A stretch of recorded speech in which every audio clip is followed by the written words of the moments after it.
time we touch, something courses through my blood, and I'm born anew. Can you feel this warmth too? I need you so much. I'm addicted to your love. Nothing I can do. I'm so helpless for you. Heavenly, I feel the stars align for eternity, till the end of time.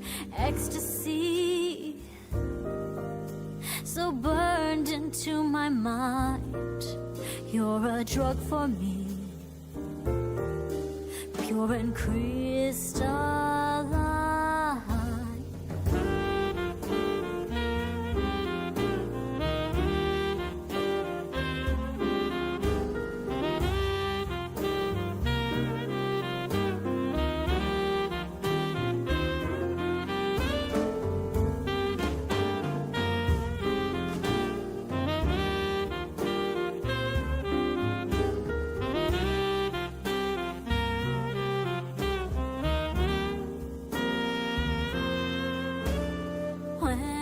Far away, I'm absorbed within a haze, so consumed by you. Do you think of me too? Counting down the days, got me sleepless in a craze. I'm a slave to you, so damn helpless for you. Heavenly, I feel the stars align for eternity, till the end of time. Ecstasy, so burned into my mind. You're a drug for me, pure and crystalline.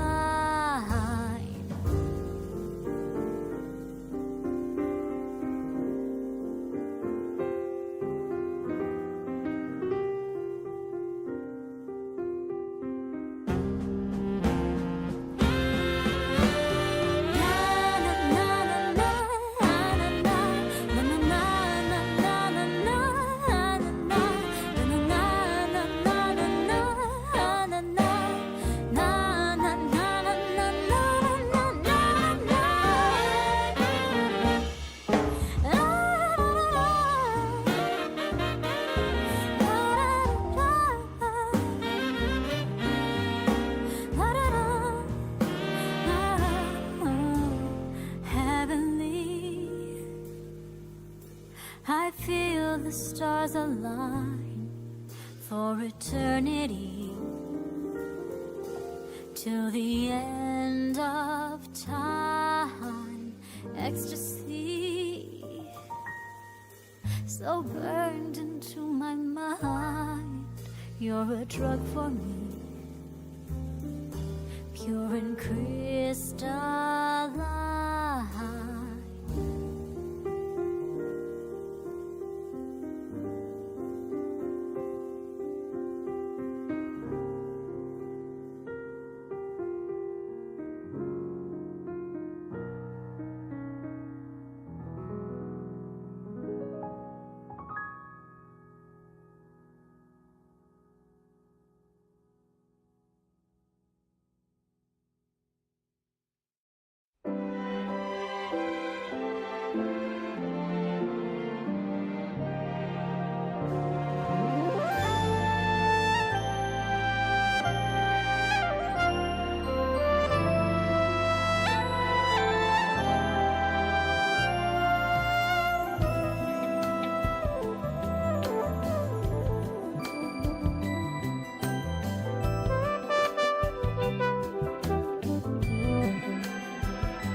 breath.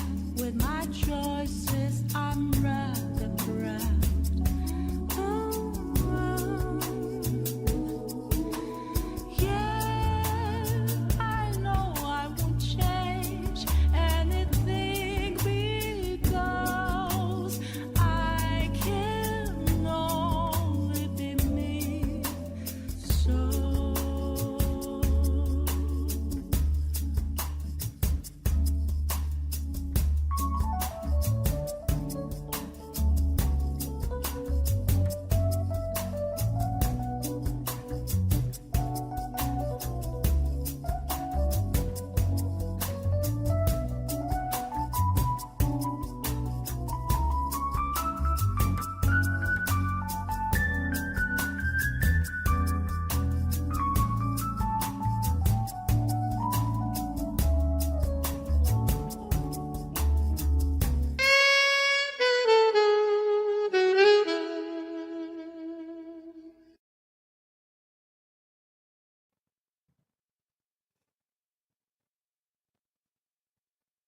Psst. Hey, y'all see me? Yeah. It, oh, hold on. Let me just. Uh, oh no. Hold on a minute. Oh no. Ah. Whatever. It's all right. I think we. I think we can do it. I think we're good to go. All things considered. All right. Here we go.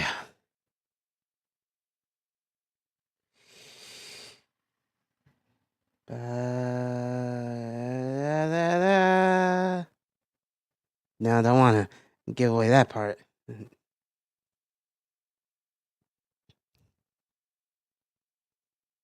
Yeah, this is me. How you doing? How's it going? If you were paying attention to the post that I made a long while ago, you might be wondering, hey, what happened to that tail that you had in that picture? The answer is don't worry about it. If you're wondering, like Cheetah A or Ash here, if you're wondering, you look a little different. The answer is, this is kind of the only body that they had in stock for me. And that's fine. That's all right. I don't mind.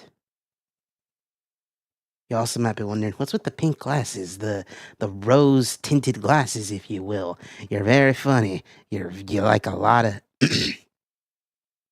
You got a lot of funny jokes, I can tell you that.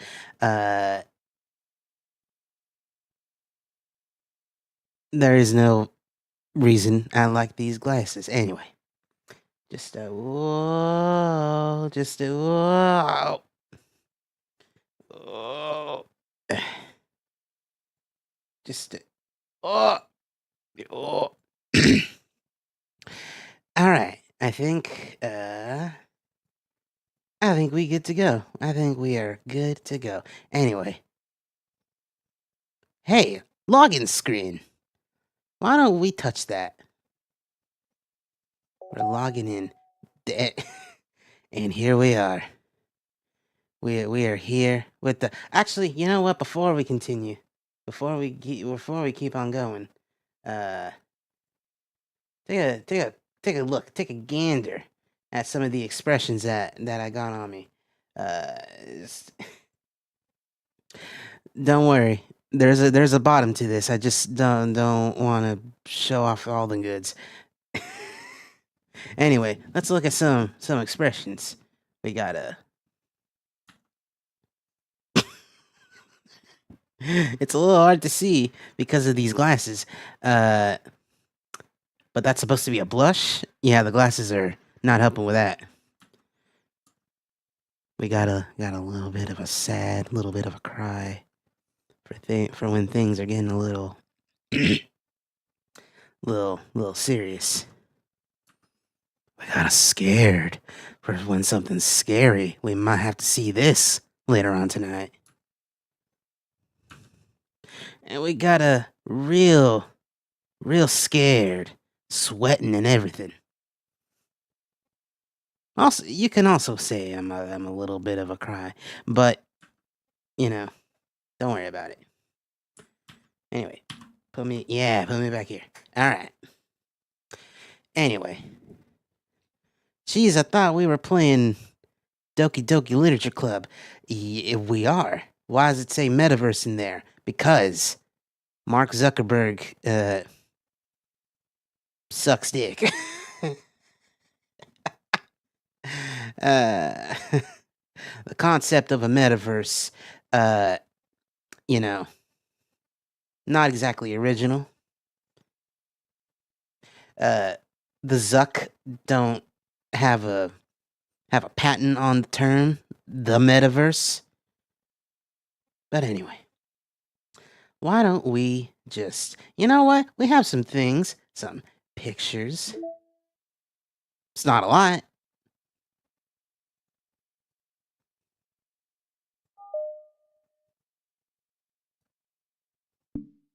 Much better. In fact, infinitely better. All right, without further ado, let's get started.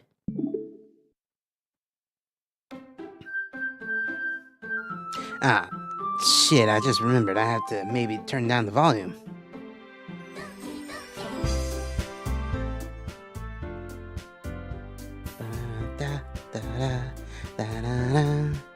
I love Doki Doki Literature Club. Let me just say, honestly, one of my favorite visual novels. Anyway. Shadowrum saying Rosé says NFT rights. It's because, you know, metaverse jokes. These are jokes. They're not necessarily funny, but they're jokes. Anyway. Oh, okay, the enter key does not work. Anyway, let's get in there. Hey! I'm just gonna read everything in the accent. I'm not gonna give anyone any particular voice. Mostly because there's only 5 characters in this. Hey! I see an annoying girl running towards me from the distance, waving her arms in the air like she's totally oblivious to any attention she might draw to herself. That girl is Sayori, my neighbor and good friend since we were children. You know, the kind of friend you'd never see yourself making today, but it just kind of works because you've known each other for so long. We used to walk to school together on days like this, but starting around high school, she would oversleep more and more frequently, and I would get tired of waiting up. But if she's gonna chase me in like this, I almost feel better off running away. However, I just sigh and idle in front of the crosswalk and let Sayori catch up to me. I overslept again, but I caught you this time. Maybe, but only because I decided to stop and wait for you. You say that like you were thinking about ignoring me. That's mean, Rosé. Well, if people stare at you for acting weird, then I don't want them to think we're a couple or something. Couple what? Couple besties? I know you. Anyway, fine. But you did wait for me after all. Guess you didn't have it in you to be mean if you didn't want to. Whatever you say, Sayori. Cross the street together and make our way to the school. As we draw near, the streets become increasingly speckled with other students making their daily commute. By the way, Rosé, have you decided on a club to join yet? A club? I told you already, I'm not interested in joining any clubs. I haven't been looking either. That's not true. You told me you would join a club this year. Did I? I'm sure it's possible that I did in one of our many conversations where I dismissively go along with whatever she's going on about. Man, I'm gonna double check and maybe a little bit more. Yeah, I think that sounds about right. Okay. Sayori likes to worry a little too much about me when I'm perfectly content just getting by on the average while spending my free time on games and anime. Uh-huh. I was talking about how I'm worried that you won't learn how to socialize or have any skills before college. Your happiness is really important to me, you know? And I know you're happy now, but I die at the thought of you becoming a NEET in a few years because you're not used to the real world. You trust me, right? Don't make me keep worrying about you. Alright. I'll look at a few clubs if it makes you happy. No promises, though. Will you at least promise me you'll try a little? Yeah, I guess I'll promise you that. Yay! Why do I let myself get lectured by such a carefree girl? More than that, I'm surprised I even let myself relent to her. I guess seeing her worry so much about me makes me want to ease her mind at least a little bit. Even if she does exaggerate everything else inside her head. I just remembered, I gotta do something real quick. Let's do that.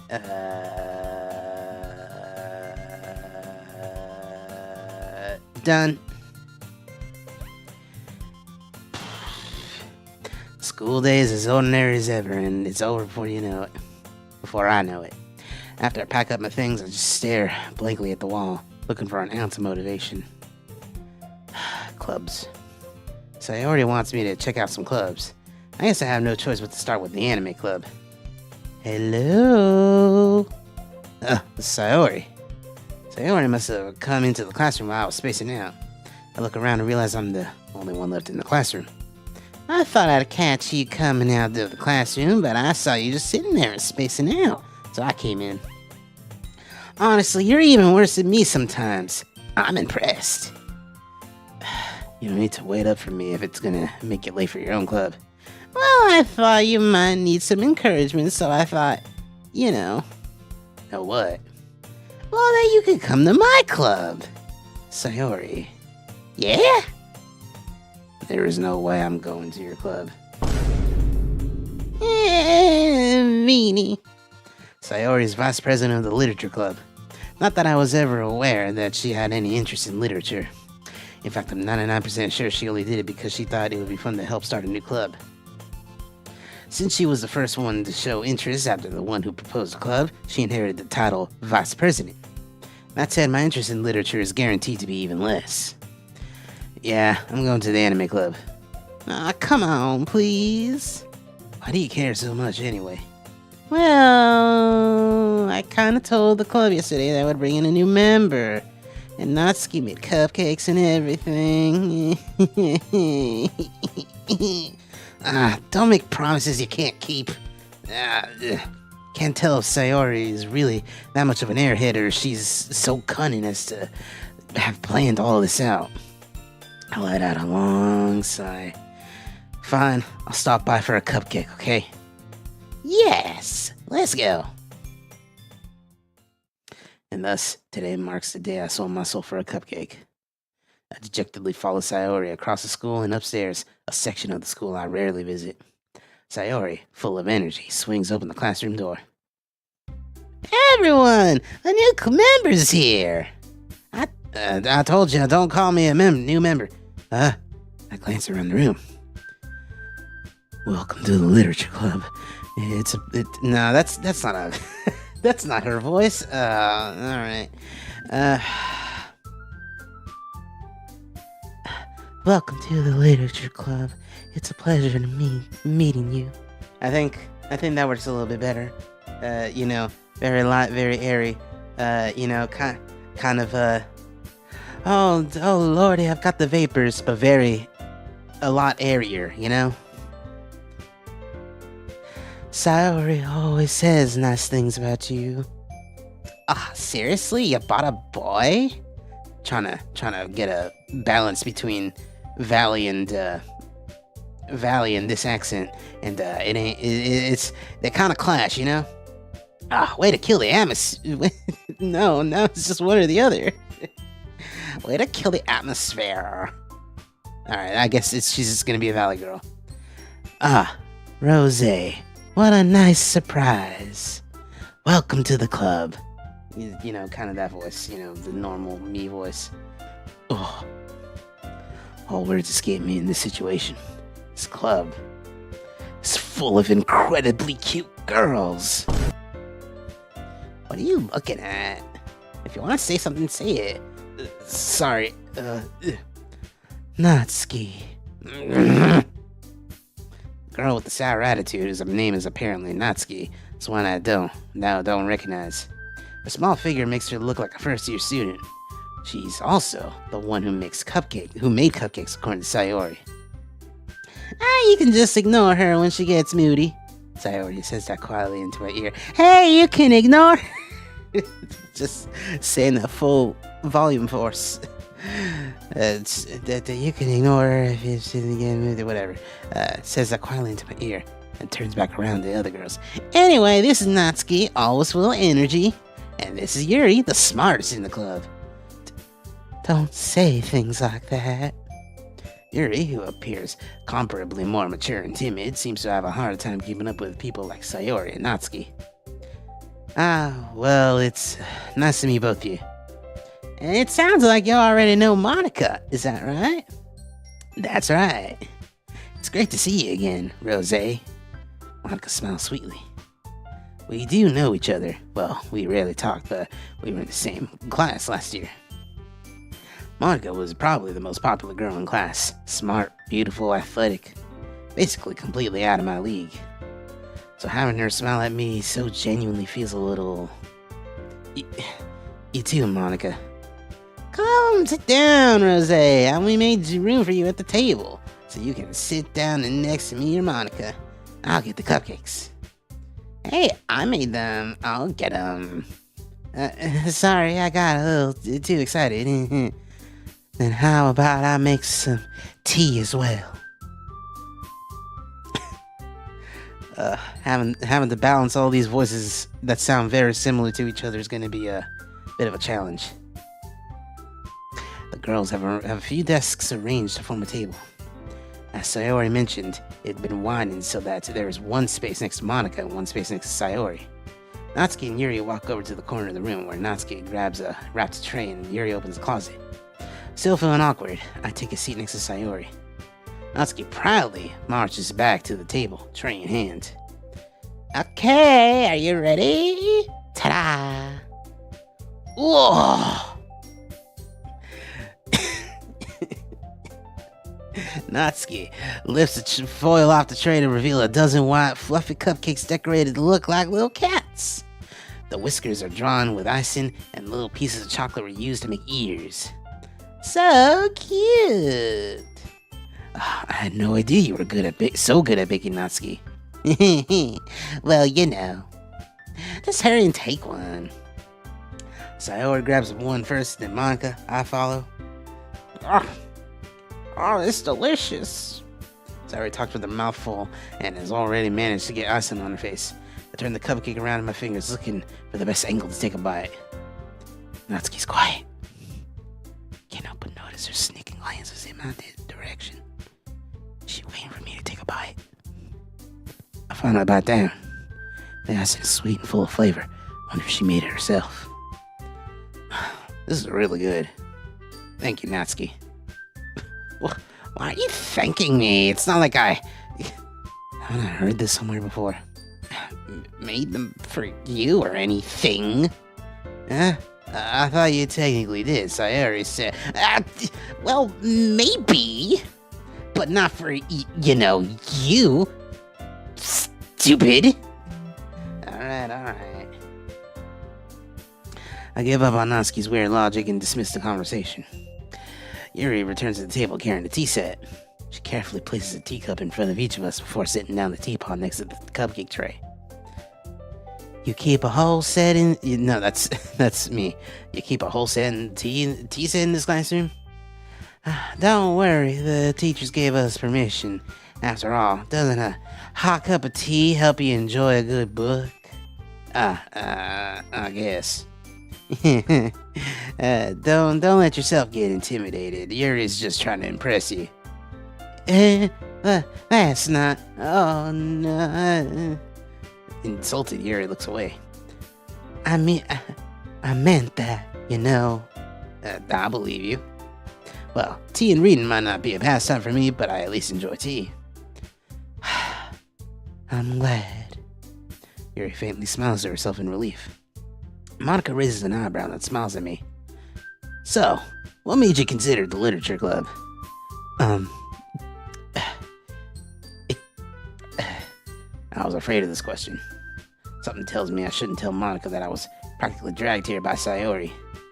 Well, I haven't joined any clubs yet, and Sayori seemed really happy here, so... oh, that's okay, don't be embarrassed. We'll make sure you feel right at home, okay?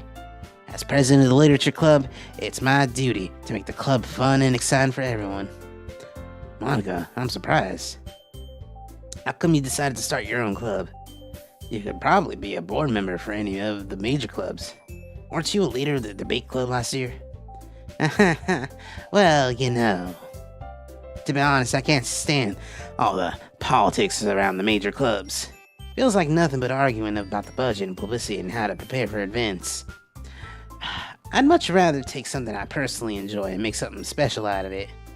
And if it encourages others to get into literature, then I'm fulfilling that dream. Monica really is a great leader. Yuri also nods in agreement. Then I'm surprised there aren't more people in the club yet. Must be hard to start a new club. You could put it that way. Not many people are very interested in putting out all the effort to start something brand new. Especially when it's something that doesn't grab your attention, like literature. You have to work hard to convince people that you're both fun and worthwhile. But it makes school events like festivals that much more important. I'm confident that we can all really grow this club before we graduate. Right, everyone? Yeah! We'll do our best. Oh, you know it. Everyone enthusiastically agrees. Such different girls, all interested in the same goal. Monica must have really worked hard just to find these three. Maybe that's why they were all so delighted by the idea of a new member joining. Though I still don't really know if I could keep up with their level of enthusiasm in this about literature. So, Rosé, what kinds of things do you like to read? Well, considering how little I've read these past few years, I don't really have a good way of answering that. Manga. I muttered quietly to myself, half joking. Whoa. Natsuki's head suddenly perks up. Looks like she wants to say something, but she keeps quiet. Not very much of a reader, I guess. Well, that can change. What am I saying? I spoke without thinking, but after seeing Yuri's sad smile. Anyway, what about you, Yuri? Well, let's see. Traces the rim of her teacup with her finger. My favorites are usually novels that build deep and complex fantasy worlds. The level of creativity and craftsmanship behind them is amazing to me, and telling a good story in such a foreign world is equally impressive. Yuri goes on, clearly passionate about her reading. She seems so reserved and timid since the moment I walked in, but it's obvious by the way her eyes light up that she finds her comfort in the world of books, not people. But you know, I like a lot of things. Stories with deep psychological elements usually immerse me as well. Isn't it amazing how a writer can so deliberately take advantage of your own lack of imagination to completely throw you for a loop? Anyway, I've been reading a lot of horror lately. I read a horror book once. It was awful.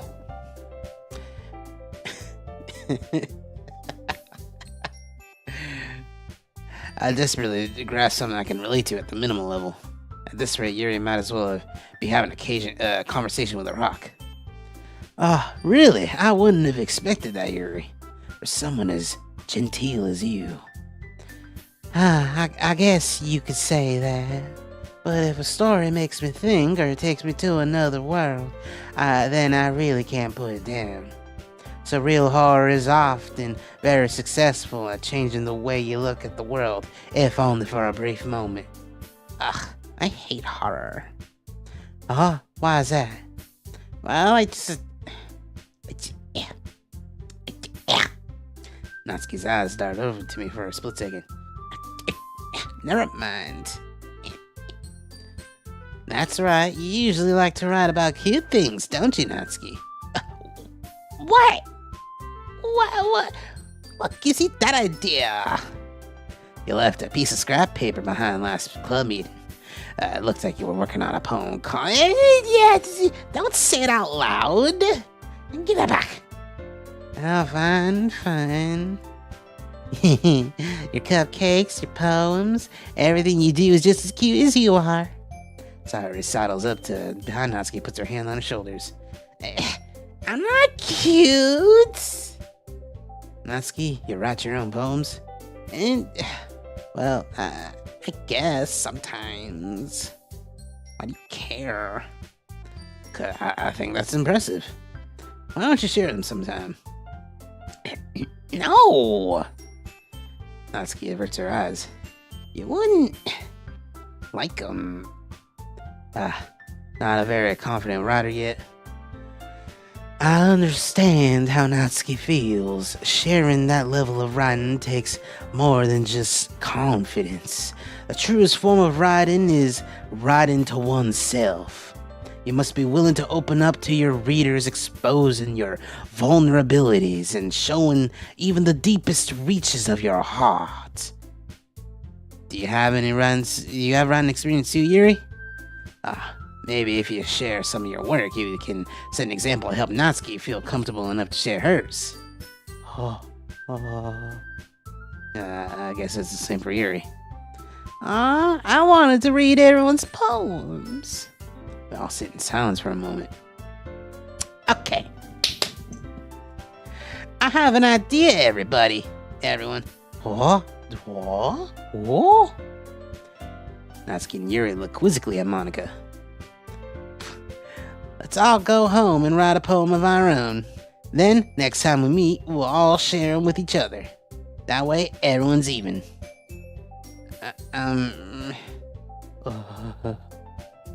Yeah, let's do it. Plus, now that we have a new member, I think it will help us all get a little more comfortable with each other and strengthen the bond of the club. Isn't that right, Rosé? Monika smiles warmly at me once again. Hold on. There's still one problem. Huh? What's that? Now that we're back to the original topic of me joining the club, I bluntly come forth with what's been on my mind the entire time. I never said that I would join this club. Sayori may have convinced me to stop by, but I never made any decision. I still have other clubs to look at, and, I lose my train of thought. All four girls stared back at me with dejected eyes. But... I'm sorry, I thought... Oh, Rosé. You all... I'm defenseless against these girls. How am I supposed to make a clear-headed decision when it's like this? That is, if writing poems is the price I need to pay in order to spend every day with these beautiful girls. Right. Alright, okay, I've decided then. I'll join the literature club. Now, rise to your feet. Whoa. Very funny. One by one, the girl's eyes light up. Yes, I'm so happy. That is not her voice. Sayori wraps her arms around me, jumping up and down. Hey. You really did scare me for a moment. If you really just came for the cupcakes, I'd be super pissed. I'd rip your cock off.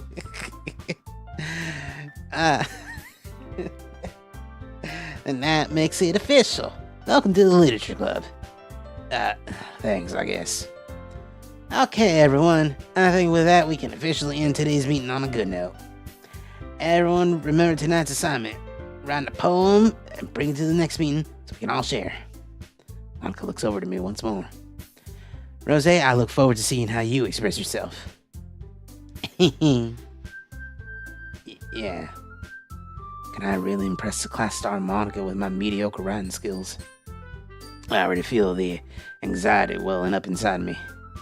Meanwhile, the girls continue to chit-chat as Yuri and Natsuki clean up their food. Hey, Rosé, since we're already here, you wanna walk home together? That's right, Sayori and I never walk home together anymore because she's always stayed after school for clubs. Sure, might as well. Yay! With that, the two of us depart the club room and make our way home. The whole way, my mind wanders back and forth between the four girls. Sayori, my Osana Najimi, Natsuki, the little cute one, Yuri, the tall, breasted one, and of course Monica, the one who keeps looking at me directly, making direct eye contact with me. Will I really be happy spending every day after school in a literature club? Perhaps I'll have the chance to grow closer to one of these girls. Alright. I'll just need to make the most of my circumstances, and I'm sure good fortune will find me. And I guess that starts with writing the poem tonight. It's time to write a poem. Pick words you think they're gonna like. Anyway, hey, real quick. So, there. We got 3.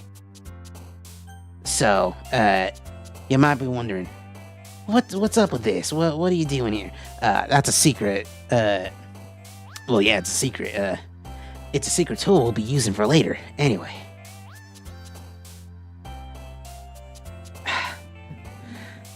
If you'll excuse me, I'm suddenly real nervous.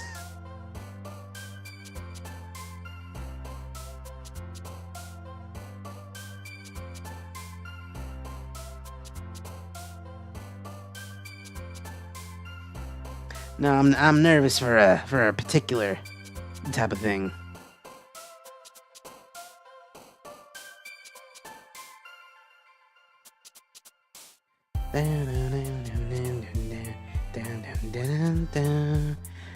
Alright, so daydream. Broken.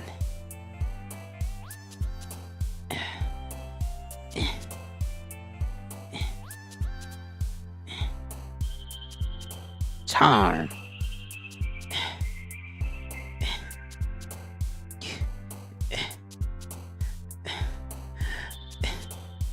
No, this one, me, Rose.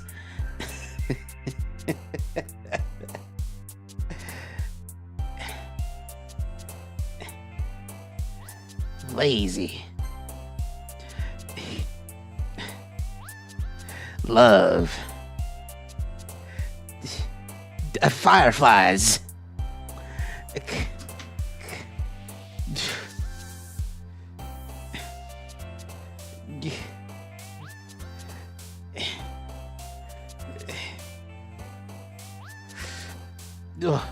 I almost clicked on something.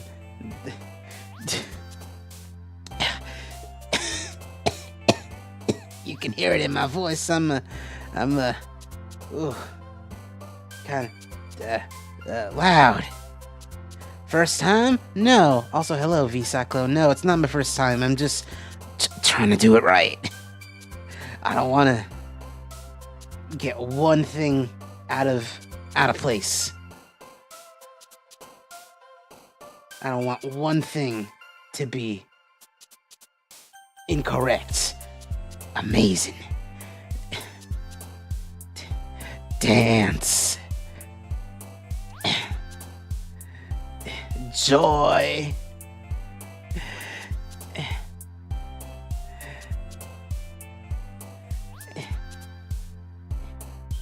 Embrace.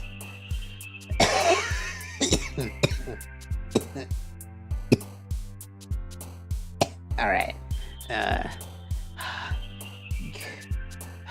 Hope. Is that a word that I can use? It sure is. Marriage. Oh, the misery.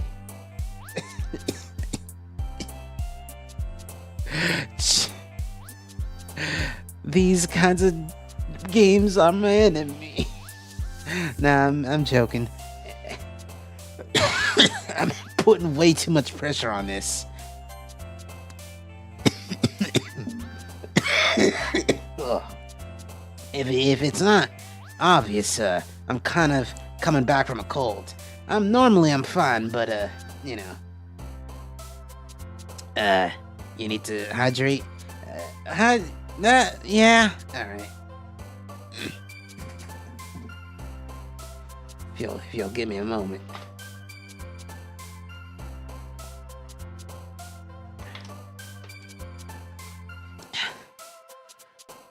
All right.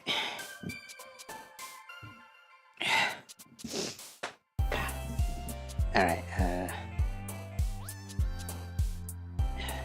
Forgive. That one. Alone.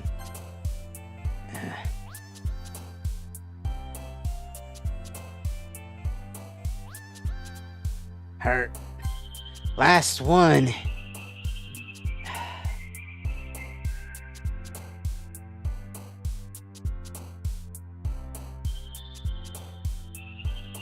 Pain. There. All right. We're on the perfect Sayori path. Hi again, Rosé. Glad to see you didn't run away on us. Nah, don't worry. This might be a little strange for me, but I at least keep my word. Well, I'm back at the literature club. I'm gonna save just in case.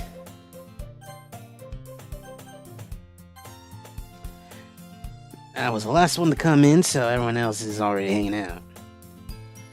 Thanks for keeping your promise, Rosé.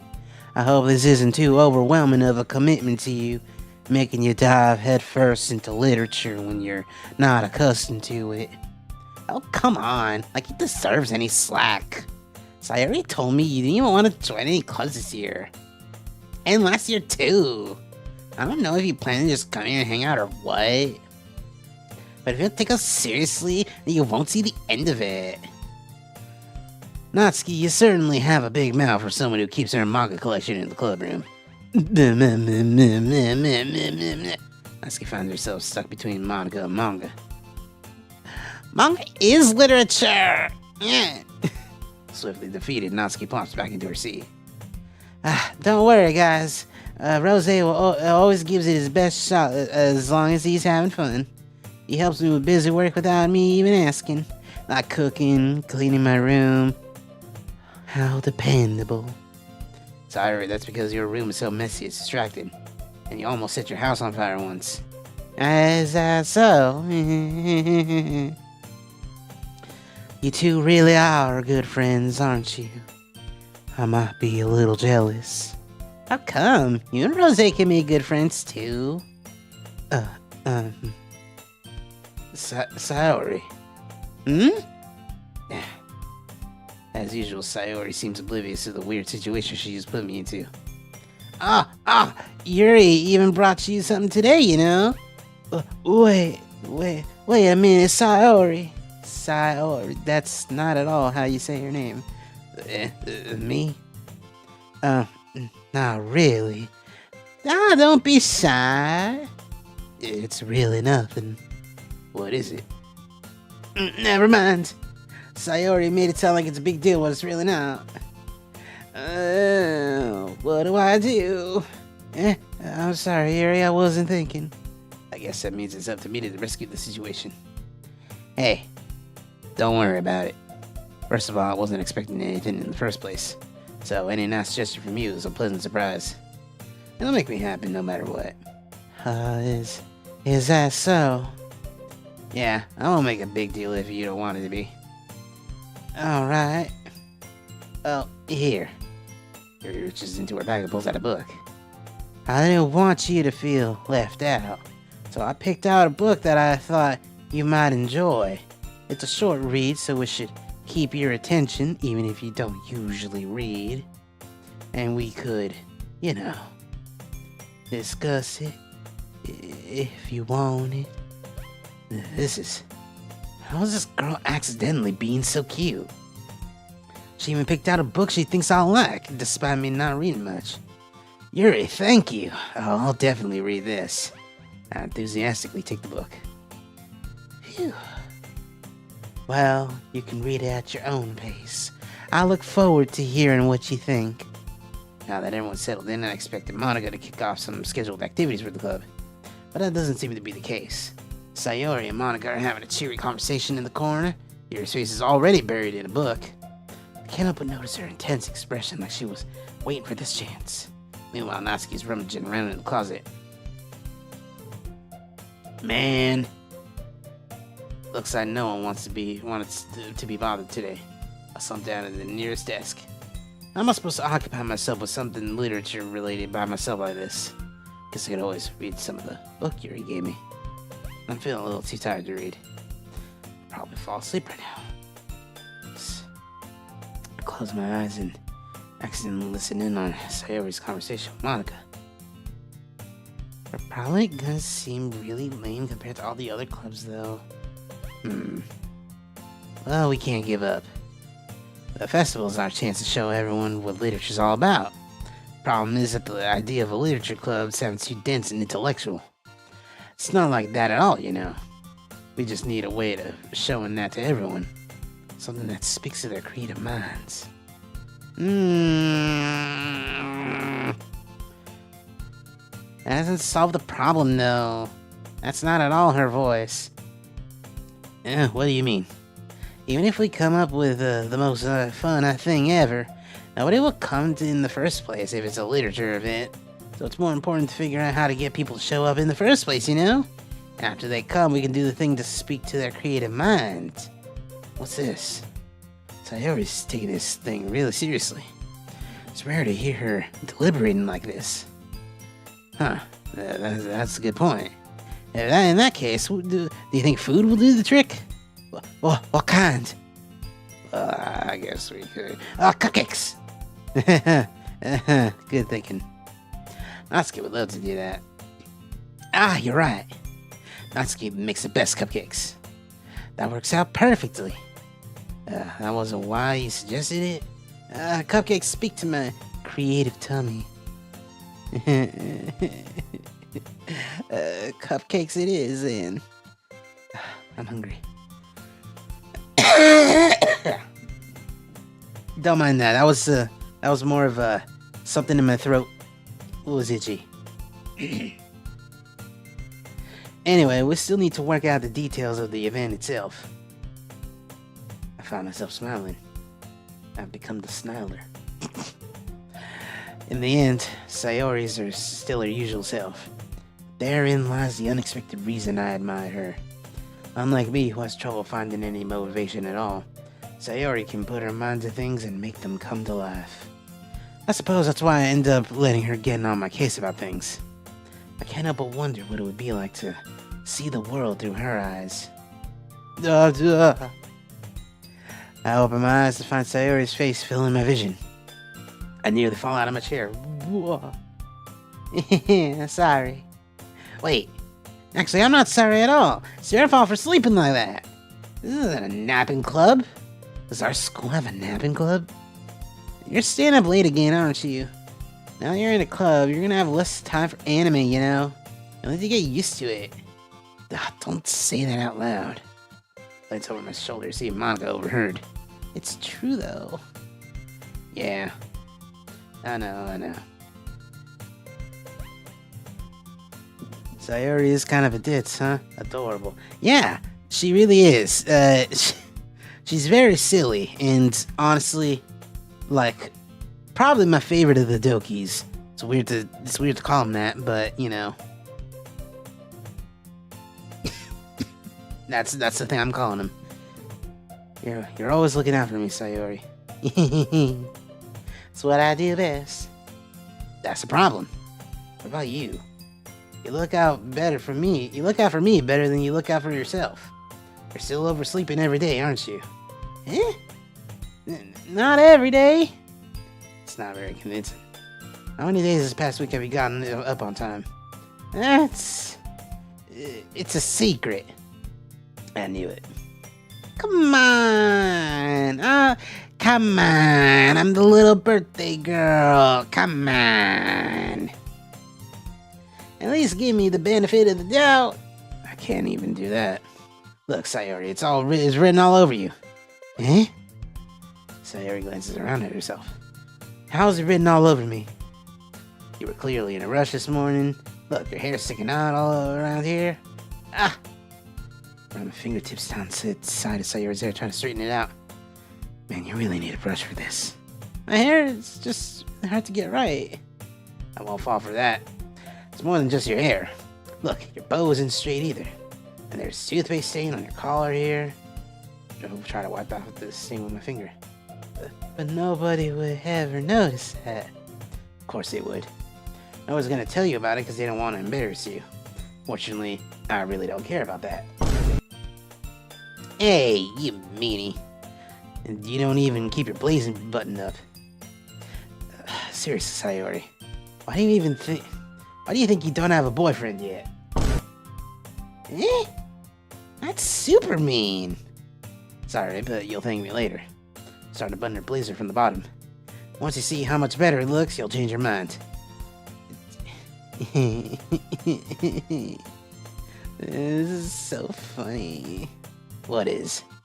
Well, I was just thinking how weird it is to have a friend who does these kinds of things. Huh? Don't say that. It'll make me feel weird about it, stupid. It's okay, though. I'm happy we're like this. Aren't you? I guess. Hey, be careful. The button might come off. Oh, why is this one so hard to close? I struggle to fully close the button near her chest. Does this thing even fit you properly? It did when I bought it. If you ever buttoned it, you wouldn't notice that sooner that it doesn't fit you anymore. What are you smiling about? It means my boobs got bigger again. Don't say that out loud. Anyway, you look much better now, so... why does it feel strange seeing Sayori's blazer buttoned up like this? It's so stuffy. It's not worth it at all. Sayori basically unbuttons her blazer once more. You notice that with her dress shirt, the top button is unbuttoned. The middle one is, but the one under is unbuttoned. Makes you wonder what's going on. Phew. Ah, that's so much better. So you can even see it right here. Right there. Sayori puts her arms out and twirls around. So if I keep it unbuttoned, then I won't get a boyfriend, right? What kind of logic is that? Why are you saying that like it's a good thing? Because if I had a boyfriend, then he wouldn't even let you do things like this. And you take care of me better than anyone else would anyway. So that's why I'm keeping it unbuttoned. Stop saying all these embarrassing things. I didn't say anything embarrassing. Jeez. Well, anyway, just focus on trying to wake up a little earlier. Only if you focus on going to bed earlier. Fine. Good deal. So, how did DDLC change your life? I mean, listen, if you played the game, you would know. If you haven't, then, you'll find that eventually. I guess we really are better at taking care of each other than we are at taking care of ourselves. Yeah, I guess so, huh? So maybe you should come wake me up in the morning. You're doing it again, Sayori. Oh, I was joking that time. Man, it's impossible to tell with you sometimes. Okay, everyone. Suddenly calls out. Why don't we share the poems we wrote now? Yay! Rosé, I can't wait to read yours. Yeah, same. Failed to sound enthusiastic, but Sayori still trots away to retrieve her poem. By the way, did you remember to write a poem last night? Yeah. Our relaxation ends. I can't believe I agreed to do something so embarrassing. I couldn't really find much inspiration since I've never really done this before. Well, now that everyone's ready, why don't you find someone to share with? I can't wait. Sayori and Monica enthusiastically pull out their poems. Sayori is on a wrinkled sheet of loose leaf from a smile notebook. Before playing DDLC for the first time, what was your initial thoughts? Very cute, very pink. Sayori's best girl. And, you know, years after the game came out, that last one's still very much the case. Sayori is best girl.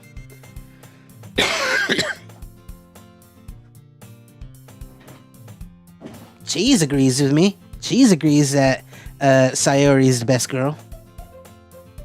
There was a point in time when they were very much a Yuri person, but you know, eventually they they changed their mind. They thought of the correct opinion. Anyway, no, I'm joking. Well, I'm joking about calling it the correct opinion. I'm not joking about the Yuri thing though. Anyway.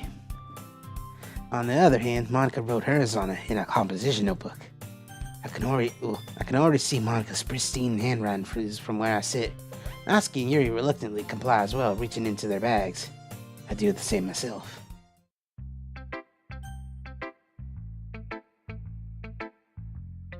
I love this song. Da-da-da-da-da-da.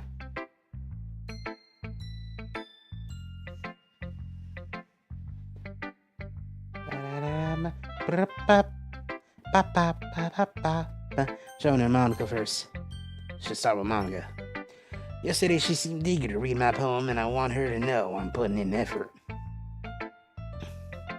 Hi, Rosé. Having a good time so far? Yeah. Good. I'm glad to hear it.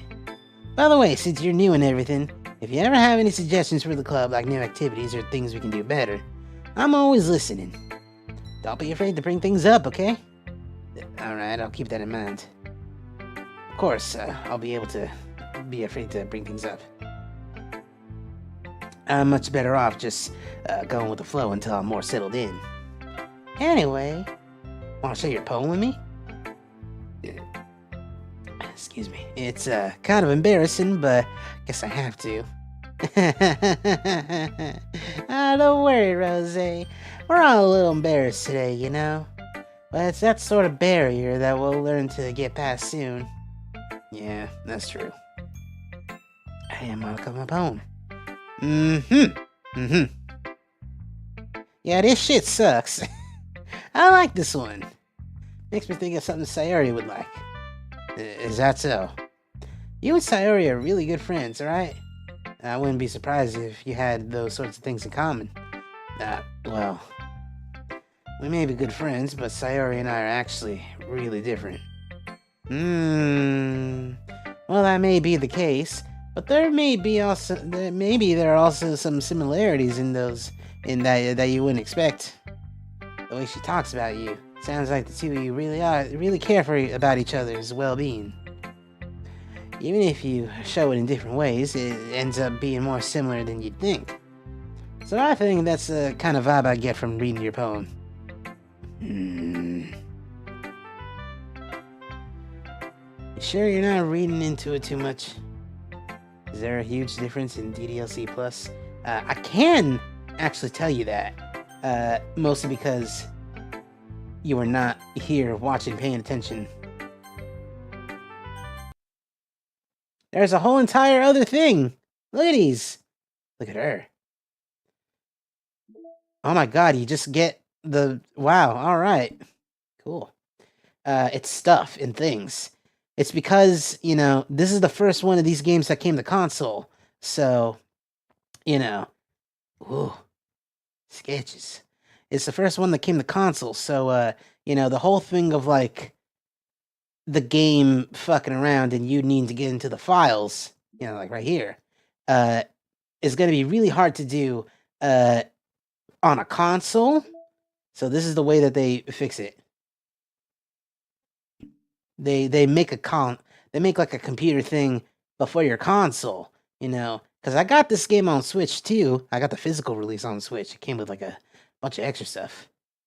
It even came with like a little download code for the for the soundtrack, for like the extra new songs, you know, one of these.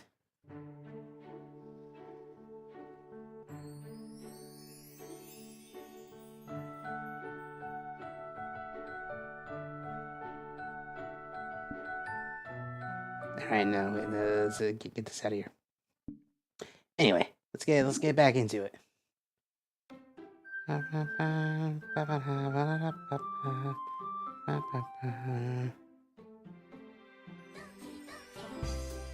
Alright, back in there.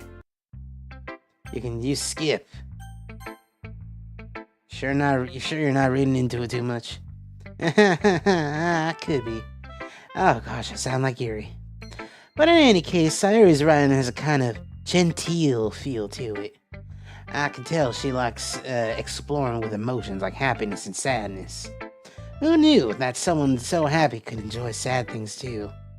Yeah, that's totally unexpected. Well, to each their own, and you shouldn't be afraid to experiment a little bit either. I'm sure I'll end up trying different things a lot. It could take a while before I feel comfortable doing this. That's okay. I'd love to see you try new things. That's the best way to find the kind of style that suits you. Everyone else might be a little bit biased towards their own kinds of styles, but I'll always help you find what suits you the most. So don't force yourself to write the way everyone else wants you to write. It's not like you have to worry about impressing them or anything. Anyway, do you want to read my poem now? Don't worry, I'm not very good. You sound pretty confident for someone who claims to be not very good. But is there more confident for the characters? Especially said, yes! That's what the whole side stories thing is. It's basically like short stories involving the characters. Which is exactly what's going on with them. It's basically like, here is the stories of everyone, all the characters before the game happens. Like when the literature club is first starting out. Anyway. Well, that's because I had to sound very confident. That doesn't mean I always feel that way, you know? Let's see. Well, let's read it then. Oh, excuse me. Hole in the wall. It couldn't have been me. See the direction the sparkle protrudes? A noisy neighbor, an angry boyfriend. I'll never know. I wasn't home. I peer inside for a clue. No, I can't see. I reel, blind like a film left out in the sun. But it's too late. My retinas, already scorched with a permanent copy of the meaningless image. It's just a little hole. It wasn't too bright. It was too deep. Stretching forever into everything. A hole of infinite choices. I realize now that I wasn't looking in, I was looking out. And he on the other side was looking in. So, what do you think? It's very freeform, if that's what you call it. Sorry, I'm not really the right person to ask for feedback. It's okay. Yeah, that kind of style has gone pretty popular nowadays. That is, a lot of poems have been putting emphasis on the timing between the words and lines. When performed out loud, it can be really powerful. What was the inspiration behind this one? Well, I'm not sure how to put it. Guess you could say I had some kind of epiphany recently. It's been influencing my poems a bit. An epiphany. Yeah, something like that. Kind of nervous talking about deep stuff like that, because it's kind of coming on strongly. Maybe after everyone's better friends with each other. Anyway, here's Monica's writing tip of the day. Sometimes when you're writing a poem or story, your brain gets too fixated on a specific point. If you try so hard to make it perfect, then you'll never make any progress. Just force yourself to get something down on the paper and tidy up later. Another way to think about it is this. If you keep your pen on the same spot for too long, you'll just get a big dark puddle of ink. So just move your hand and go with the flow. That's my advice for today. Thanks for listening. And now, Yuri. Oh. Yuri stares at the poem. A minute passes. More than enough time for her to finish reading. Oh! Sorry. I forgot to start speaking. It's fine. Don't force yourself. I'm not. I just need to put my thoughts into words. Hold on. It's come to me. Okay. This is your first time writing a poem, right? Yeah. Why do you ask? I'm just making sure. I guess that it might be after reading through it. So it's that bad? No! Did I just raise my voice? I'm so sorry. Yuri bears her face into her hands. Couldn't help but notice that it's been several minutes and we haven't gotten anywhere. It might take a while for Yuri to get used to new people. It's fine. I really didn't notice. What were you saying? Alright, it's just that there are specific writing habits that are usually typical of new writers, and having been through that myself, I kind of learned to pick up on them. I think the most noticeable thing I recognize in new writers is that they try to make their style very deliberate. In other words, they tend to pick a writing style separate from the topic matter, and they form-fit the two together. The end result is that both the style and the expressiveness are weakened. Once Yuri finds her train of thought, it's as if her demeanor totally changes. Her stammer is completely gone, and she sounds like an expert. Of course, that's not something that you can be blamed for. There are so many different skills and techniques that go into writing even a simple poem. Not just finding them and building them, but getting them to work together is probably the most challenging part. It might take you some time, but it all comes with practice and learning by example and trying new things. I also hope that everyone else in the club gives you valuable feedback. Natsuki can be a little bit biased, though. Biased how? Also, hello Mariana, how you doing? Welcome to the stream. Well, never mind. I shouldn't be talking about people like that. Sorry. It's fine. I'm not sure if Yuri's apologizing to herself, to me, or to Natsuki. Do you mind if I read your poem now? Oh, please do. I'd love to share my thought process behind it. Yuri smiles dreamily, as if that's a rare opportunity for her. Which itself is kind of funny. After all, is this supposed to be a literature club? Ghost under the light. The tendrils of my hair illuminate beneath the amber glow. Bathing. It must be this one. The last remaining street light to have withstood the test of time. The last yet to be replaced by the sickening blue-green hue of the future. I bathe, calm, breathing air of the present, but living in the past. The light flickers. I flicker back.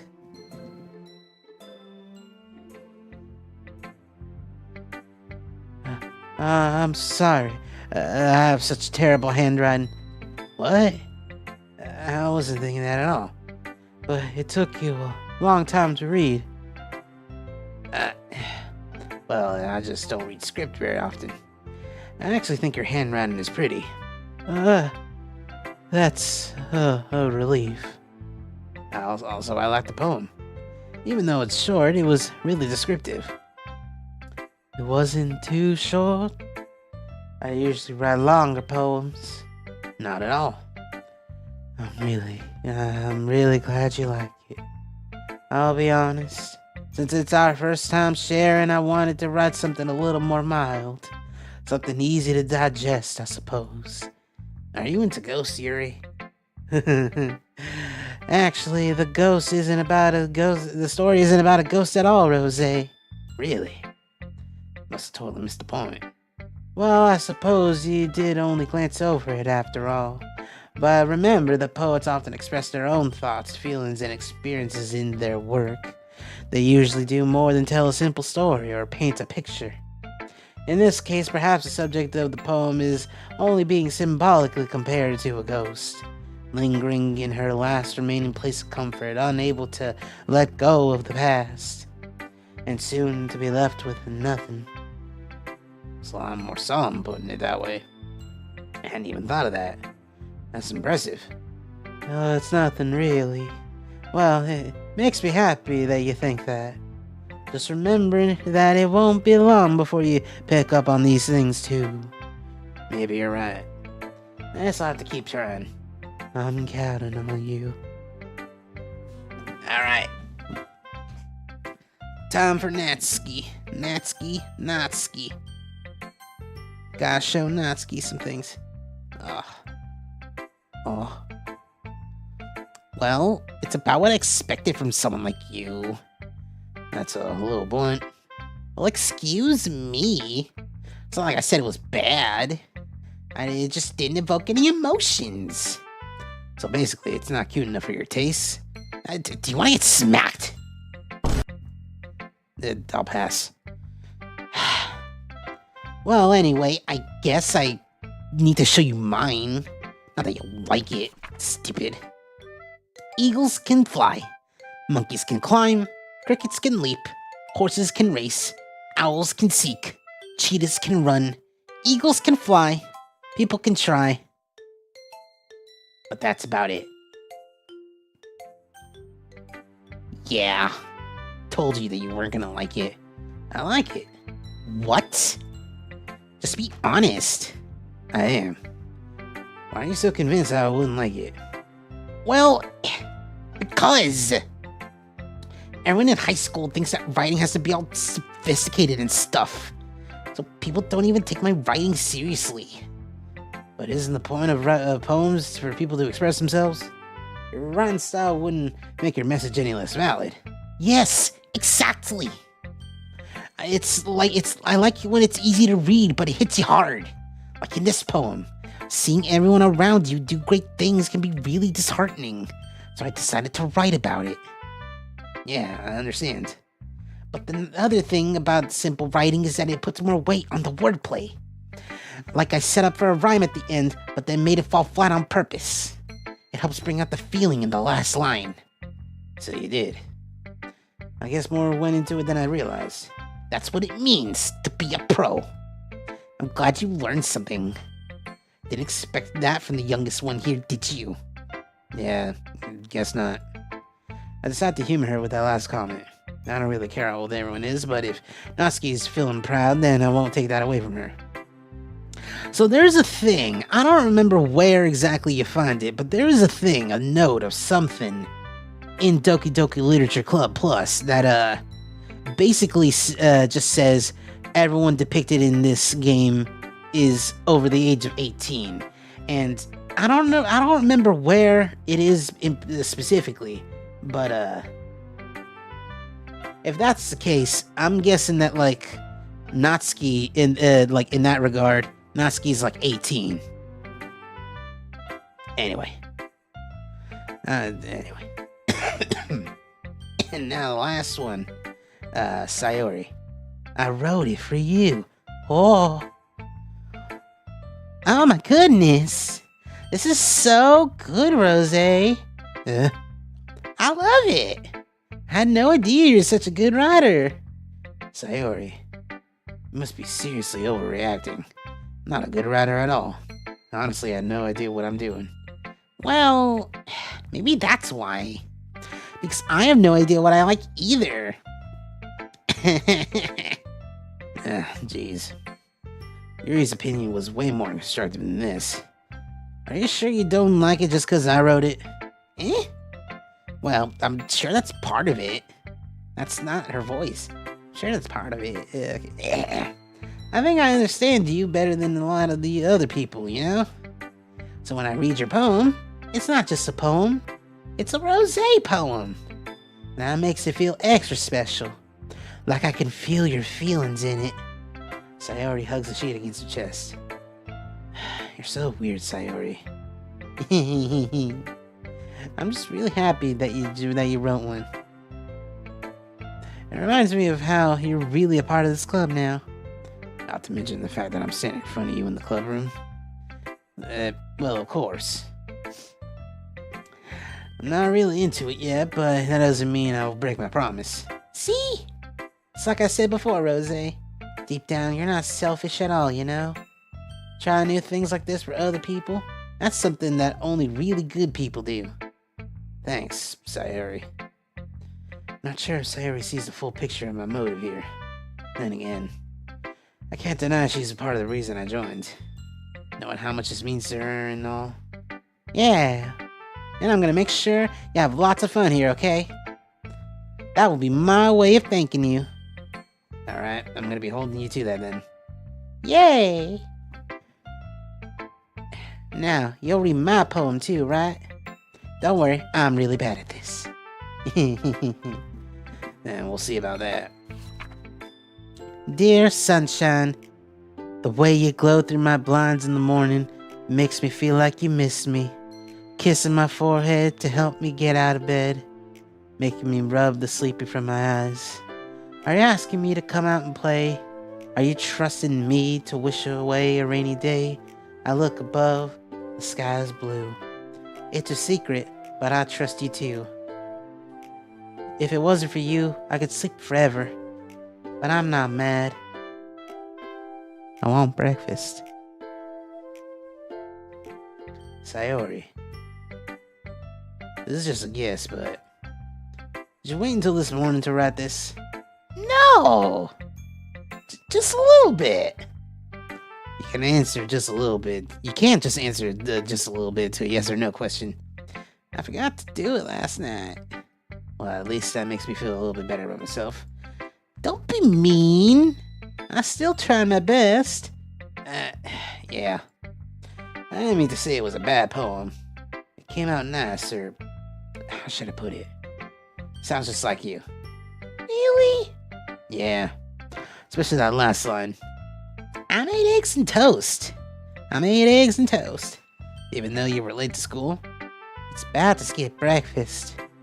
I get all cranky. Well, I guess there's no point in arguing. Anyway, thanks for showing me. This was so much fun. Manga's the best. Yeah. But next time, I won't forget. And I'm gonna write the best poem ever. Well, I guess I look forward to it. Yeah, me too, Rosé. Phew. Yes, that's everyone. Glance around the room. It's a little more stressful than I anticipated. It's as if everyone's judging me for my mediocre writing abilities. Even if they're just being nice, there's no way my poems can stand up to theirs. It's just a literature club after all. A sigh. I guess that's what I ended up getting myself into. Across the room, Sayori and Monica are happily chatting. My eyes land on Yuri and Natsuki. They gingerly exchange sheets of paper, sharing their respective poems. As they read in tandem, I will watch each of their expressions change. Natsuki's eyebrows furrowing in frustration. Meanwhile, Yuri will smile sadly. What's with this language? Did you say something? Oh, it's nothing. Natsuki dismissively returns the poem to the desk with one hand. I guess you could say it's fancy. Thanks. Yours is cute. Cute? Did you completely miss the symbolism or something? It's clearly about the feeling of giving up. How can that be cute? I know that. I just meant the language, I guess. I was trying to say something nice. You mean you have to try to come up with something nice to say? Thanks, but it really didn't come out nice at all. Well, I do have a couple suggestions. I was looking for suggestions. What if I asked someone who actually liked it? Which people did, by the way. Sayori liked it, and Rosé did too. So based on that, I'll gladly give you some suggestions of my own. First of all, excuse me. I appreciate the offer, but I spent a long time establishing my writing style. I don't expect it to change anytime soon, unless, of course, I come across something particularly inspiring, which I haven't yet. And Rosé liked my poem too, you know. He even told me he was impressed by it. Natsuki suddenly stands up. Oh? I didn't realize you were so invested in trying to impress your new member, Yuri. That's not what I... You're just... Yuri stands up as well. Maybe you're just jealous that Rosé appreciates my advice more than he appreciated yours. Huh? And how do you know he didn't appreciate my advice more? Are you that full of yourself? No. If I was full of myself, I wouldn't deliberately go out of my way to make everything I do overly cutesy.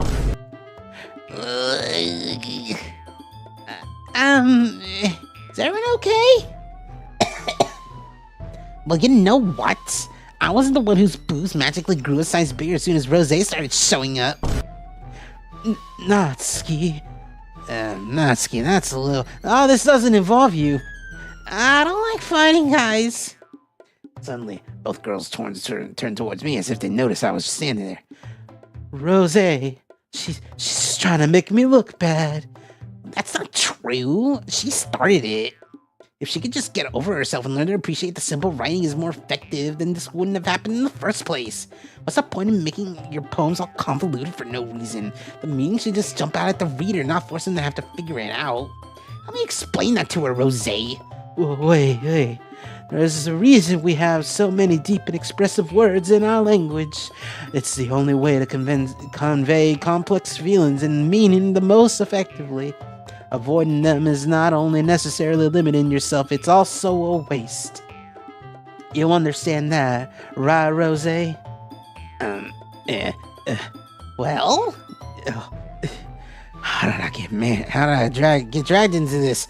It's not like I know anything about writing. Whomever I agree with, they probably think more highly of me. So it's gotta be... Sayori, girl, you gotta help me. Natsuki. Yuri.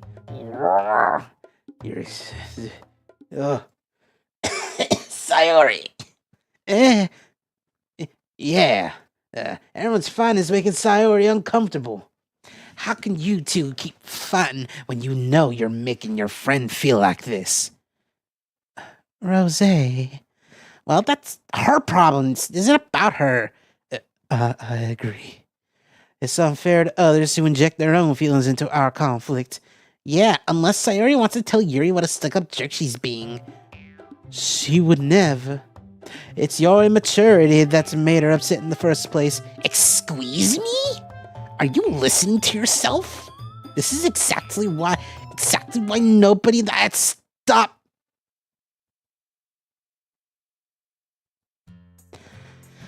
Natsuki, Yuri, you guys are my friends.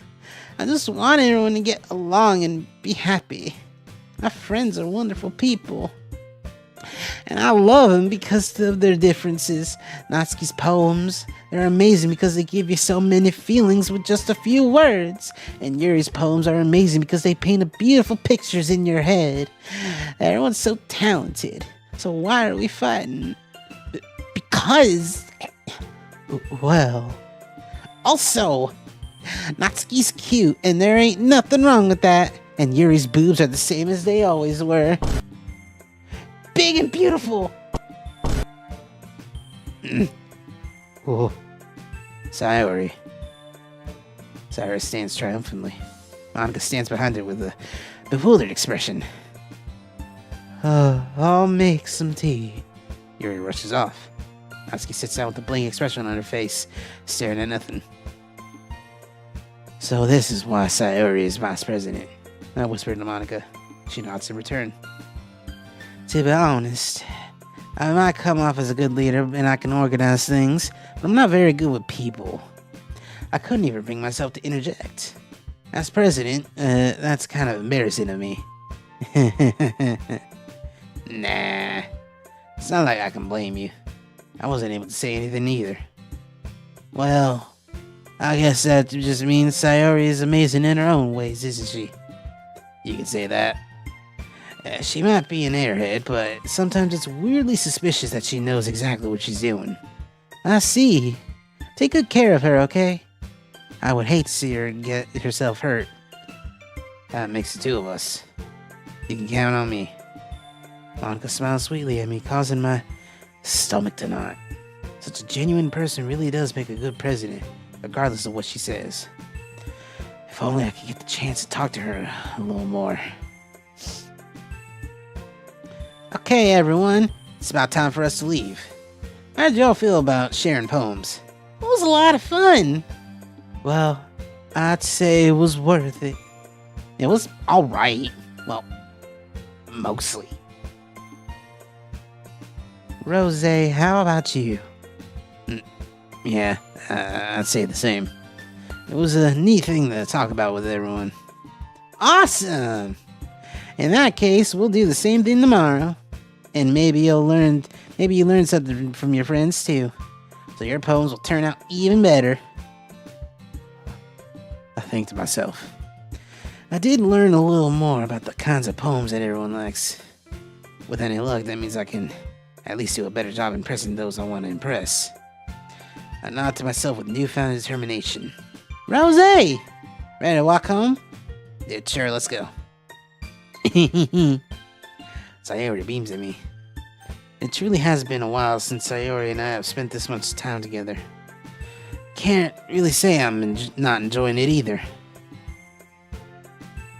Sayori. About what happened earlier.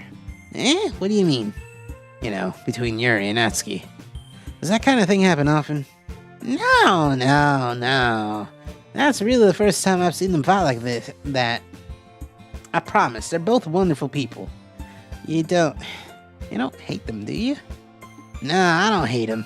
I just wanted your opinion, that's all. I can see why they'd make good friends with you. Phew. You know, Rosé, it's nice to spend time with you in the club, but I think seeing you getting along with everyone is what makes me the happiest. I think everyone likes you too. That's every day is gonna be so much fun. Sigh. It looks like Sayori still hasn't caught on to the kind of situation I'm in. Sure, being friends with everyone is nice, but does it really need to stop there? Well, we'll just have to see what the future holds, Sayori. I pat Sayori on the shoulder. I said that more to myself than to her, but it's easy to use Sayori as an internal monologue sometimes. Okay. Yeah. Let's do this. Alright. Poem number 2. Let's get the words correct. Awesome. Oh, the misery. Yes. Dark.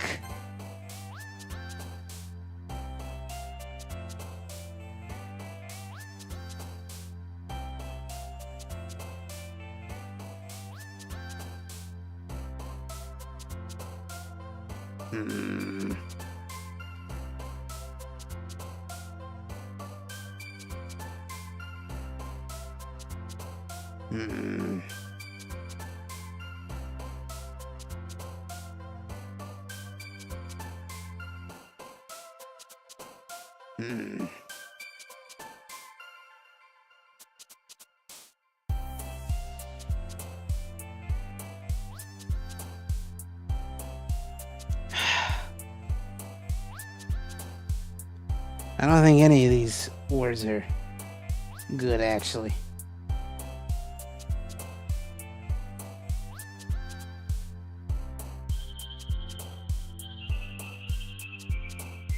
Oh, this shit sucks.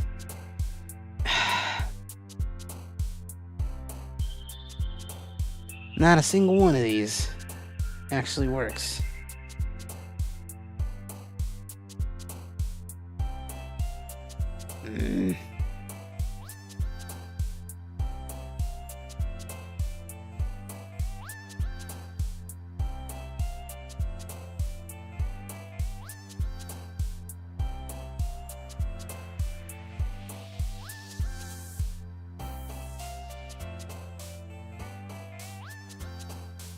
I'll just go with this one. There goes my 100% good run that I'm trying to do. Smile.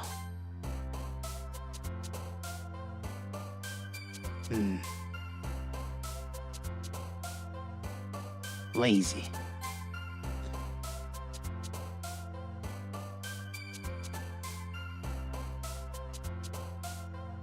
Forgive.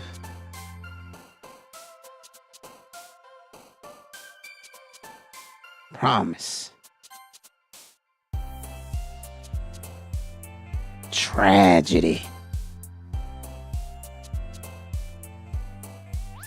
Tom.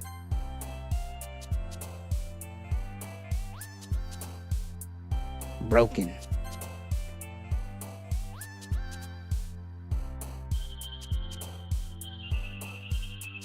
Amazing. Romance. Sticky.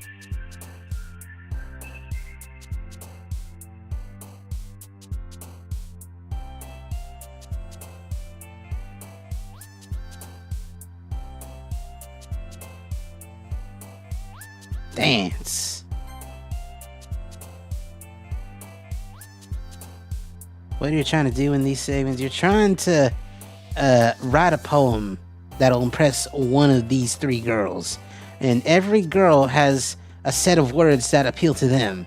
Sayori is a mix of like hopeful and comforting / dark and depressing words. So, you know, she likes things like dance, excitement, family, friends, but she also enjoys cry, death, empty, grief, words like that. Natsuki likes really cute words like lipstick and flower.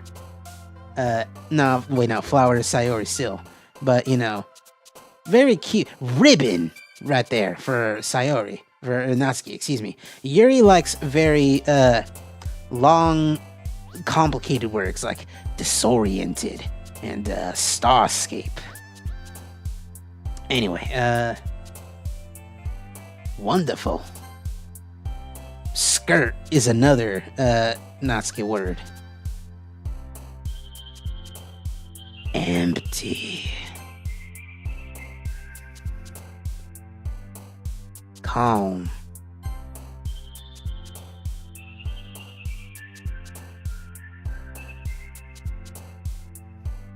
Sadness. One last one.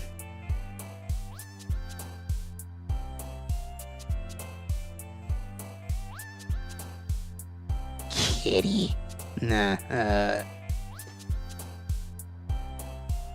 you know what? Sure, it's the only one here. Wait, hold on. No, it's okay, different word. Anyway, grief. All right.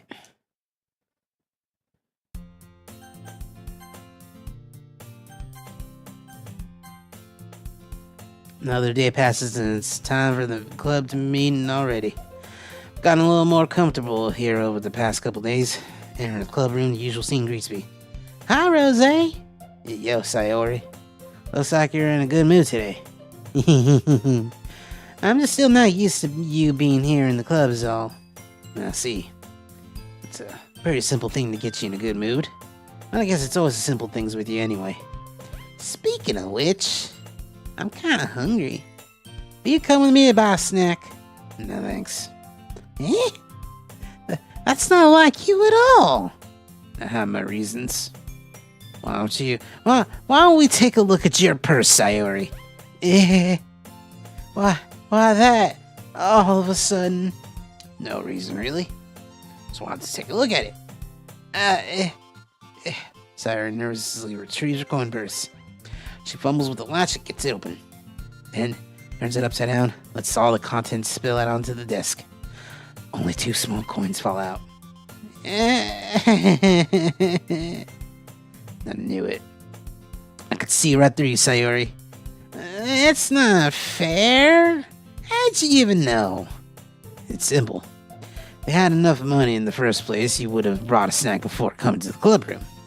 So either you're not hungry and want an excuse to take a walk, or you plan to conveniently forget that you spent all your money so that I would lend you some. But there's one more thing. You're always hungry. And so that only leaves the one option. Wah. I give up. Don't make me feel guilty. If you feel guilty, that means you deserve to feel guilty. Here's something giggles. That's not a great laugh. Let's try that again. It's the kind of laugh that you do. Not the kind of laugh you do. It's the kind of laugh that a very high society, Gone with the Wind type of girl does.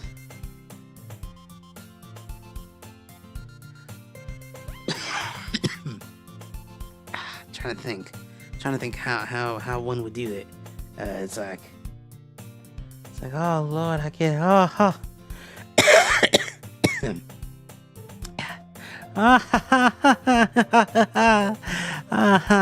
Nah, that's just kind of a normal laugh, but I guess that's how Yuri's gonna laugh. Eh? I noticed that she was listening in. Her face is in her book as always. I wasn't listening or anything. It was just something in my book. Yuri, tell Rosé to let me borrow some money. Oh, that's, don't get me involved like that, Sayori. Besides, you should only buy what you can reasonably afford. And frankly, after pulling a mischievous little stunt like that, your suffering is fair enough retribution. Oh. Did I just... I didn't mean that. I got too absorbed into my book. I really like it when you speak your mind, Yuri. It doesn't happen much, but it's a fun side of you. Oh, that's... there's no way you could think that. You were right, though. I did something bad, and now I have to accept the revolution. Retribution. That! Still, coming from you, Sayori, I guess there's a little devil inside all of us, isn't there? Don't let her fool you. Sayori knows exactly what she's doing. After all, she just told you guys that she was bringing me to the club before she even told me. But you wouldn't have come if it weren't for the cupcakes. So I had to trick Natsuki into making them. Come on, give him more credit than that, Sayori. Out of nowhere, something smacks Sayori in the face and tumbles to the desk. Blah! Yeah! Ow! What was that? Oh! A cookie!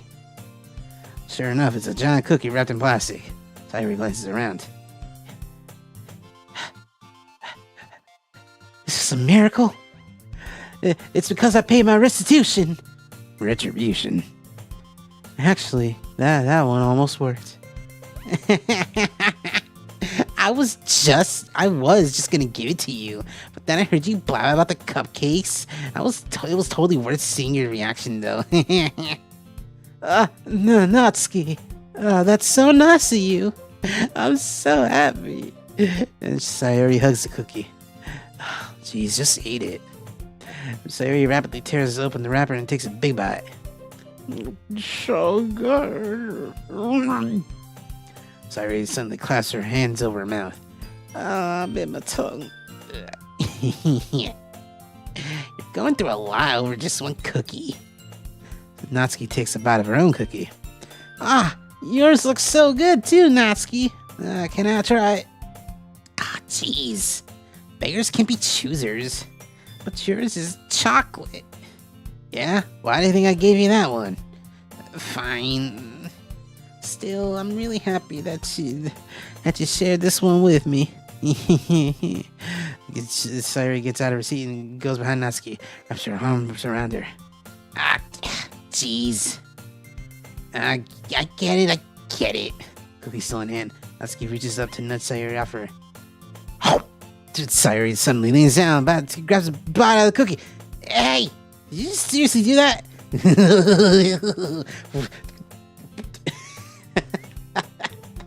Mouthful, Sayori trots away to safety.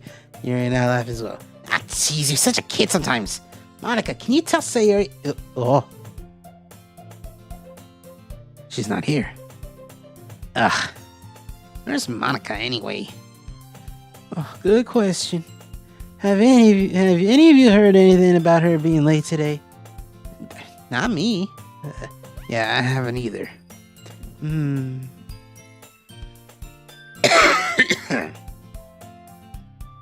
That's a bit unusual. I hope she's okay. Alright, I'm gonna hydrate a little bit. I think that might be helpful. Just a little bit.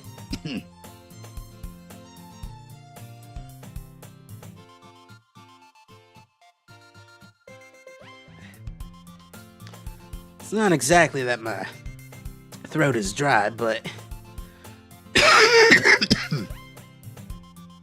I'm still fighting this cough that I've had for quite a bit. You know, quite a few days.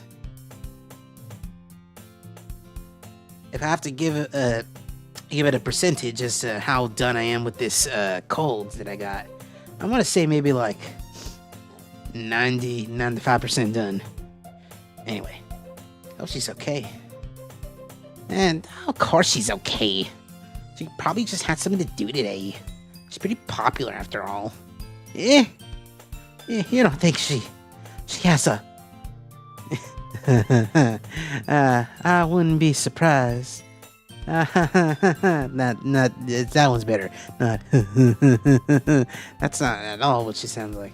I wouldn't be surprised. She's probably more desirable than any of us combined. I highly doubt that. That's true. Excuse me? That's what I'm saying, Natsuki. Door swings open. Sorry, I'm super sorry. There you are. I didn't mean to be late. I hope you guys weren't worried or anything. Monica chose the club over her boyfriend after all. You're so strong-willed. Boyfriend? What on earth are you talking about? Monica quizzically. Never mind that. What held you up anyway? Ooh. That was a little much. It's a little too early to call it a stream though. Cause I'm starting to feel it a little bit. Who knows? Maybe I'll call it like when I get to the end of this Sayori experience, you know? That'll take a bit. Besides, we're like halfway through that. Anyway, well, my last period today was study hall. Excuse me. Excuse me. To be honest, I kind of just lost track of time.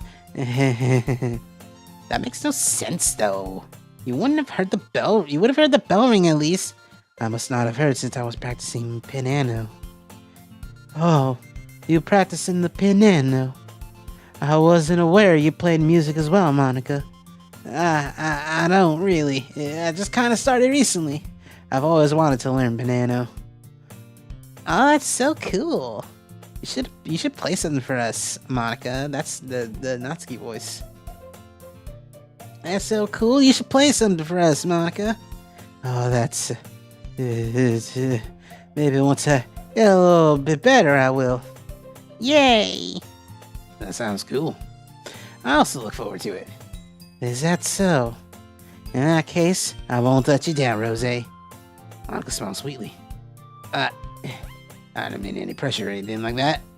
Don't worry. I've been practicing a whole lot recently. And I really love the chance to share once I'm ready. I see. In that case, best of luck. Thanks! So, I didn't miss anything, did I? Nah, not really. Chose to leave out Sayori's mischievous escapade. I'm sure Natsuki will end up complaining to her anyway. Looks like everyone's already settling down. Sayori somehow already finished her entire cookie. Yuri's back to her book, and Natsuki disappeared into the closet. Rosé. Sayuri suddenly comes up to me. I'm gonna get some supplies from another classroom. Wanna come with me? Supplies? What for? Well, you know the festival is coming up. Me and Monica were gonna make some posters and stuff. So I need to go find some crayons, markers, glue sticks. Ah, I see. Sure, I'll go with you. Yay! Okay, Monica, we'll be back soon. Are you going with Rosé to get supplies? There's no need to trouble yourself. I'd be happy to go with him. Oh, but I wanted to go. It's so much fun exploring into classrooms and stuff. Okay. It was just a suggestion. See if you can find any poster paper too, okay? Okay. Ready, Rosé? Yeah, let's go. I need to blow my nose. If you will excuse me.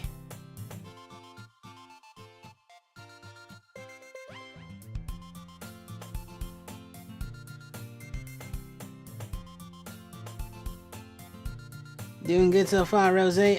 Yeah, I'm doing alright. I'm just, blowing my nose, coughing, being sick still. Whatever Cheese caught, I also caught it too. So, you know, there's that.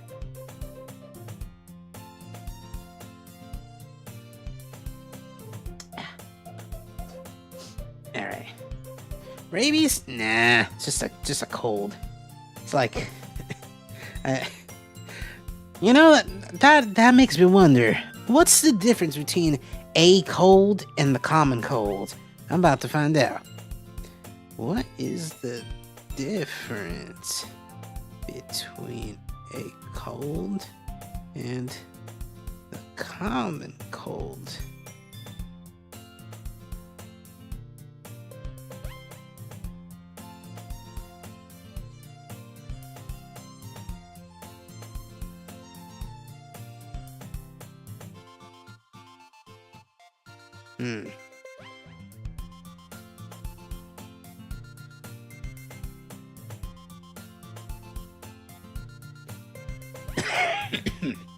Ooh.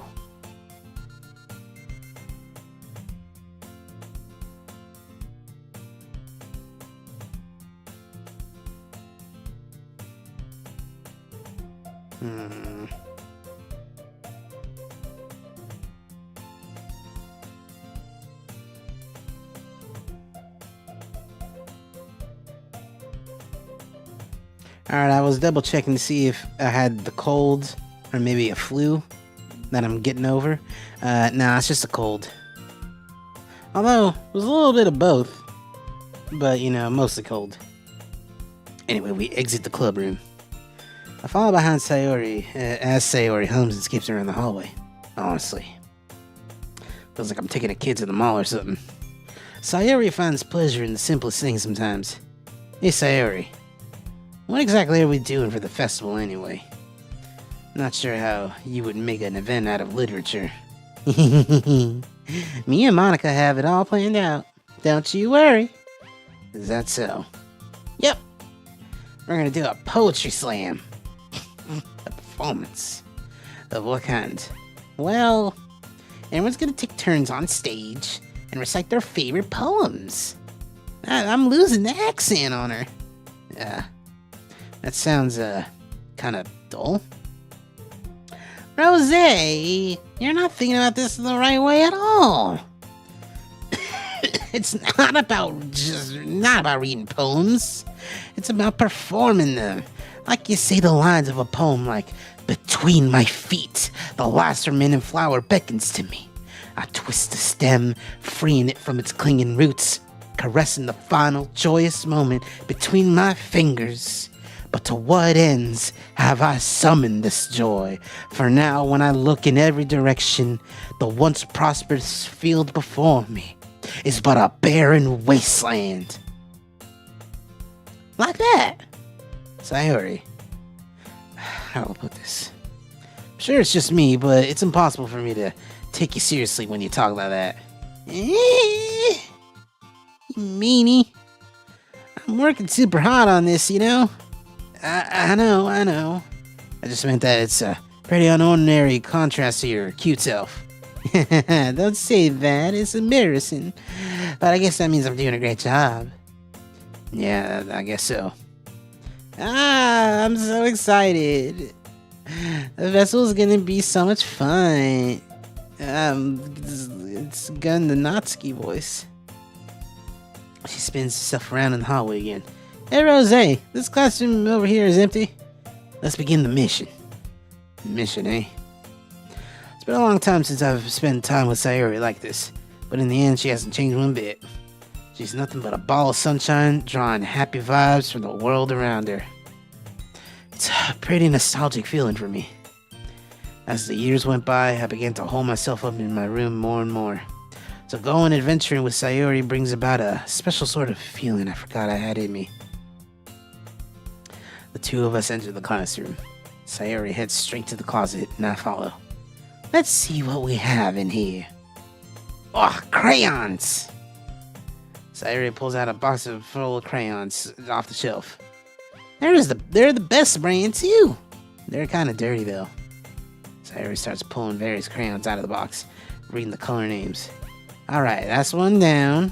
Don't get distracted. We still gotta find. Oh wait, I'm looking for my favorite color. Fine. And at least move aside so I can look for the poster paper. I dropped one by accident. Oh! Sayori bends over and smacks her forehead right onto the shelf. She falls to the floor and spills the crayons all over her lap. Wow. You okay? My forehead. Sayori clutches her forehead. Gee, Sayori. Just like you, isn't it? Come on, let me see. Since Sayori's sitting on the floor, I grab her by the waist and pull her out of the closet. You have to move your hands, Sayori. But it hurts. Still for a second. Sayori slowly releases her hands from her forehead. Gently brush her bangs to the side. Ow! Sorry. It's a huge red mark on the center of her forehead. Bubba's starting to form as well. Man, that's gonna swell up. Should find you some ice. Rosé, where would I even find ice around this time? I guess a cold drink would do. You don't have to. I'm fine with looking like a unicorn. Even wincing from pain, Sayori makes a silly joke. What are you saying? I'll be right back, alright? Okay. Pat Sayori in the shoulder, run out of the hallway. Go to the vending machine. What should I get? Doesn't matter, it's not a drink, but it's a thing. But she likes apple juice, so I get that. And I'm already running back. She has one palm on her forehead and is using the other one to clumsily scoop crayons back into the box. At least they were already in the wrong spots before I spilled them. Sayori here. Oh, I hand Sayori the bottle of apple juice. It's nice and cold. Sayori opens the cap, starts drinking from it. Sayori, what are you doing? It's for your forehead, stupid. Sorry, I forgot. How hard did you hit your head? Sayori places the bottle against the bump on her forehead. It stings. Just bear with it, it'll feel better soon. Looks like I cleaned up most of the crayons, so that's good. Hey, Rosé. This kind of reminds you of growing up, doesn't it? What do you mean? You know how we used to play outside all the time? I would always try to keep up with you. You were kind of oblivious in some ways. Like I usually fell behind or had trouble climbing on the things you did. But sometimes when I tried to do things I couldn't, I would get myself hurt. I'd fall and scrape myself or get a bump. And I would start crying really hard. You would rush over and as quick as you could. You would try really hard to get me to stop crying. It was almost like you blamed yourself and were afraid of getting in trouble if someone found out. Even though it wasn't really your fault at all, you know? Did I really do that? Yeah, you don't remember? Come to think of it, maybe I do remember a bit. I guess I was always so focused on my games that I didn't pay enough attention to you. So in a way, it was my fault. Kinda like this time too. If I wasn't rushing you out of the closet, you wouldn't have hit your head. Rosé, I don't think you realize it, but you're always thinking about other people. Even after all these years. You're rushing to help me, even though I'm just being clumsy. You really are a sweetheart. Don't call me that. And I don't really do this kind of thing all the time. I guess when it comes to you, it just feels natural. Before I even know it, I'm treating you like that. I guess that's what happens when you've been friends for so long. Really? Maybe you're right. Rosé, I'm so glad that nothing's changed between us. Do you think it'll be like this forever? Forever? If I'm honest with myself. There's no telling what we'll each end up for college or after that. So it wouldn't be fair for me to make any promises. But, well, I hope so. It's been like this all long already, right? Can't imagine you ever changing, so my hopes are up. I'm so happy. Oh, a rock clicked. Sayori has a whimsical expression in her eyes. But remains silent for a moment. She's so silly and clumsy on the outside that when I see her deep in thought like this, makes me not want to disturb her. I guess we should go back. I don't want to worry Monica, you know? Good luck with that. She's gonna see your forehead either way. Not if I hide it under my bangs. Sorry, hops to her feet. Ah! Clutches her forehead again. Don't stand up so fast after hurting yourself, stupid. Well, I guess it's too late now. Anyway, let's go. Follow Sayori out of the classroom. She plays with the bangs to try and hide the bump, but without much success. In a moment, we make it back to the club room. Ah, you're back. Good timing. I was just about ready to start sharing her poems. Oh, Sayori, your forehead. Nah, she's fine. Don't worry about it. I was playing with crayons and smacked my forehead into the shelf. Well, anyway, were you able to find everything we needed? Uh-huh. Alright. Oh.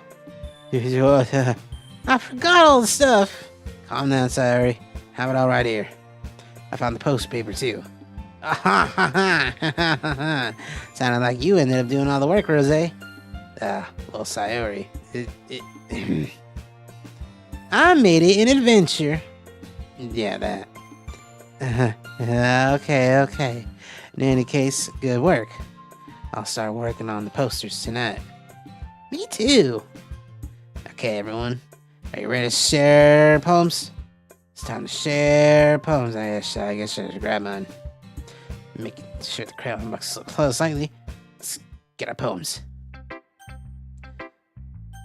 Let's save real quick.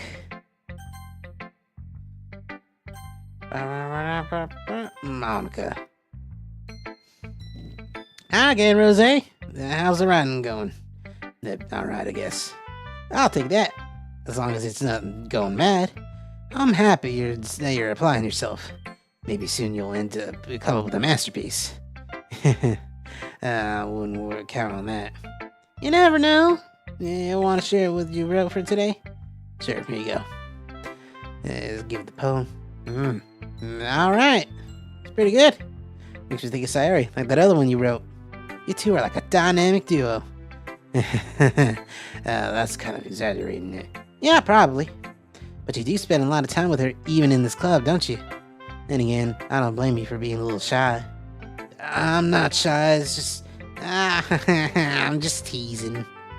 I know it takes a bit of time to make friends with everyone. But Yuri and Natsuki are super interesting people. Don't be afraid to give them their share of time. And you can come talk to me. You can talk to me every now and then, too. I'm not, like, unapproachable or anything, am I? No, it's not. It's nothing like that. I'm just still getting used to being here is all. Yeah. Sorry if I was putting pressure on you or anything. I really didn't mean anything like that. No, don't worry. I get what you're saying. Well, alright. But anyway. Do you want to read my poem now? I like the way this one turned out, so I hope you do too. Let's take a look. Save me. The colors, it won't stop. Bright, beautiful colors, flashing, expanding, piercing, red, green, blue, an endless cacophony of meaningless noise. The noise, it won't stop. Violent, grating waveforms, squeaking, screeching, piercing, sine, cosine, tangent, like playing a chalkboard on a turntable, like playing a vinyl on a pizza crust. An endless poem of meaningless. Load me.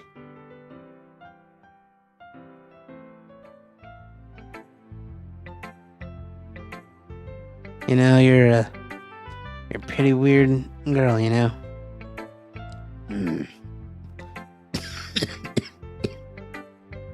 It's even more abstract than your last one, huh? I guess it's just the way I write.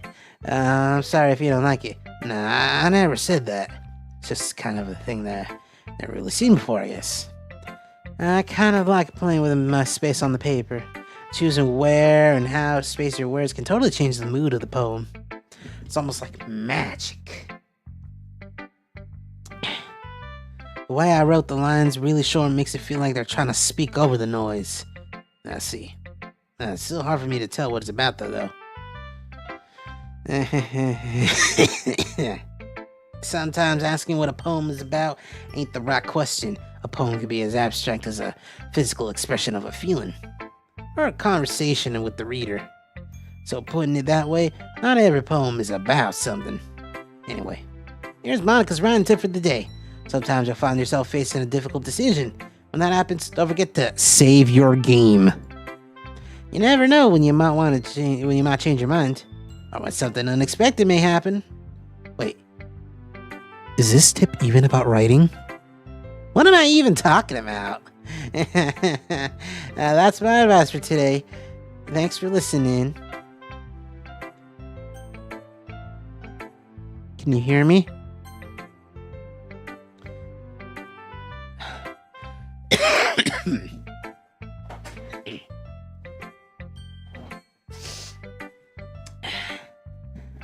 Let's see what you've written for today.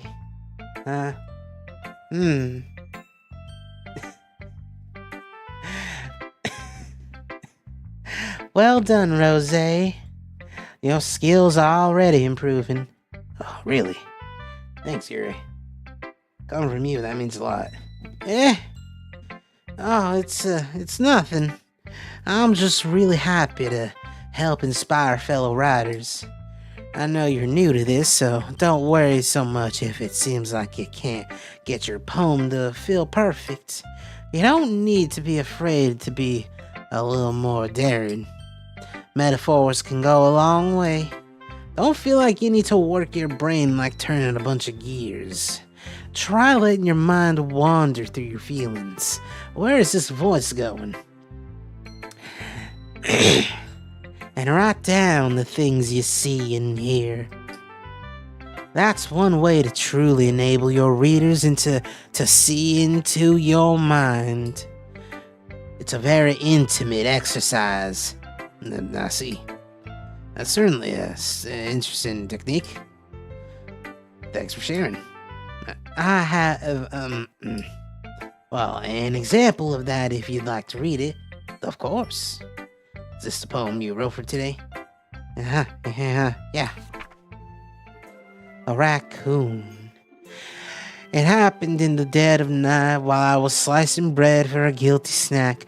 My attention was caught by the scuttling of a raccoon outside my window. That was, I believe, the first time I noticed my strange tendencies as an ordinary human. I gave the raccoon a piece of bread, my subconscious well aware of the consequences, well aware that a raccoon that is fed will always come back for more. The enticing beauty of my cutting knife, was the symptom. The bread, my hungry curiosity. The raccoon, an urge. The moon increments its phase and reflects that much more light off my cutting knife. The very same light that glistens in the eyes of my raccoon friends. I slice the bread fresh and soft. The raccoon becomes excited. Or perhaps I merely projected my emotions onto the newly satisfied animal. The raccoon has taken to following me. You could say that we've gotten quite used to each other. The raccoon becomes hungry more and more frequently, so my bread is always handy. Every time I brandish my cutting knife, the raccoon shows me its excitement, a rush of blood. Classic Pavlovian conditioning. I slice the bread, and I feed myself again.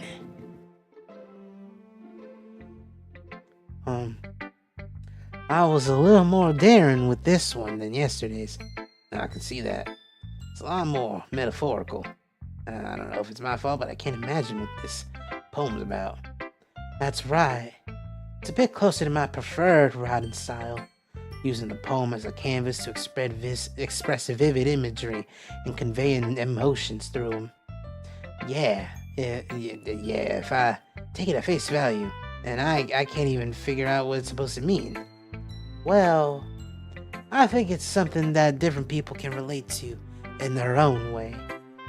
I wanted to express the way it feels for me to indulge in my more unusual hobbies. Something fell. That's the sound of something falling down to the ground kind of spooked me. Oh, I wonder what it was.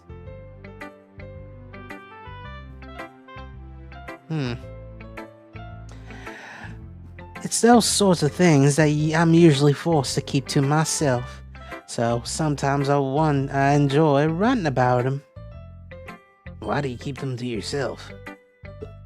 Because they're embarrassing. People would make fun of me. Do you have anything like that, Rosé? Well, yeah, I guess I do. I feel like everyone has a little something like that. The best we can do is respect each other and our individualities. Even if it's difficult sometimes and some things make us uncomfortable. After all, if I hadn't learned to embrace my own weirdness, I would probably hate myself. I might be ranting a little bit now, but I'm glad that you're a good listener.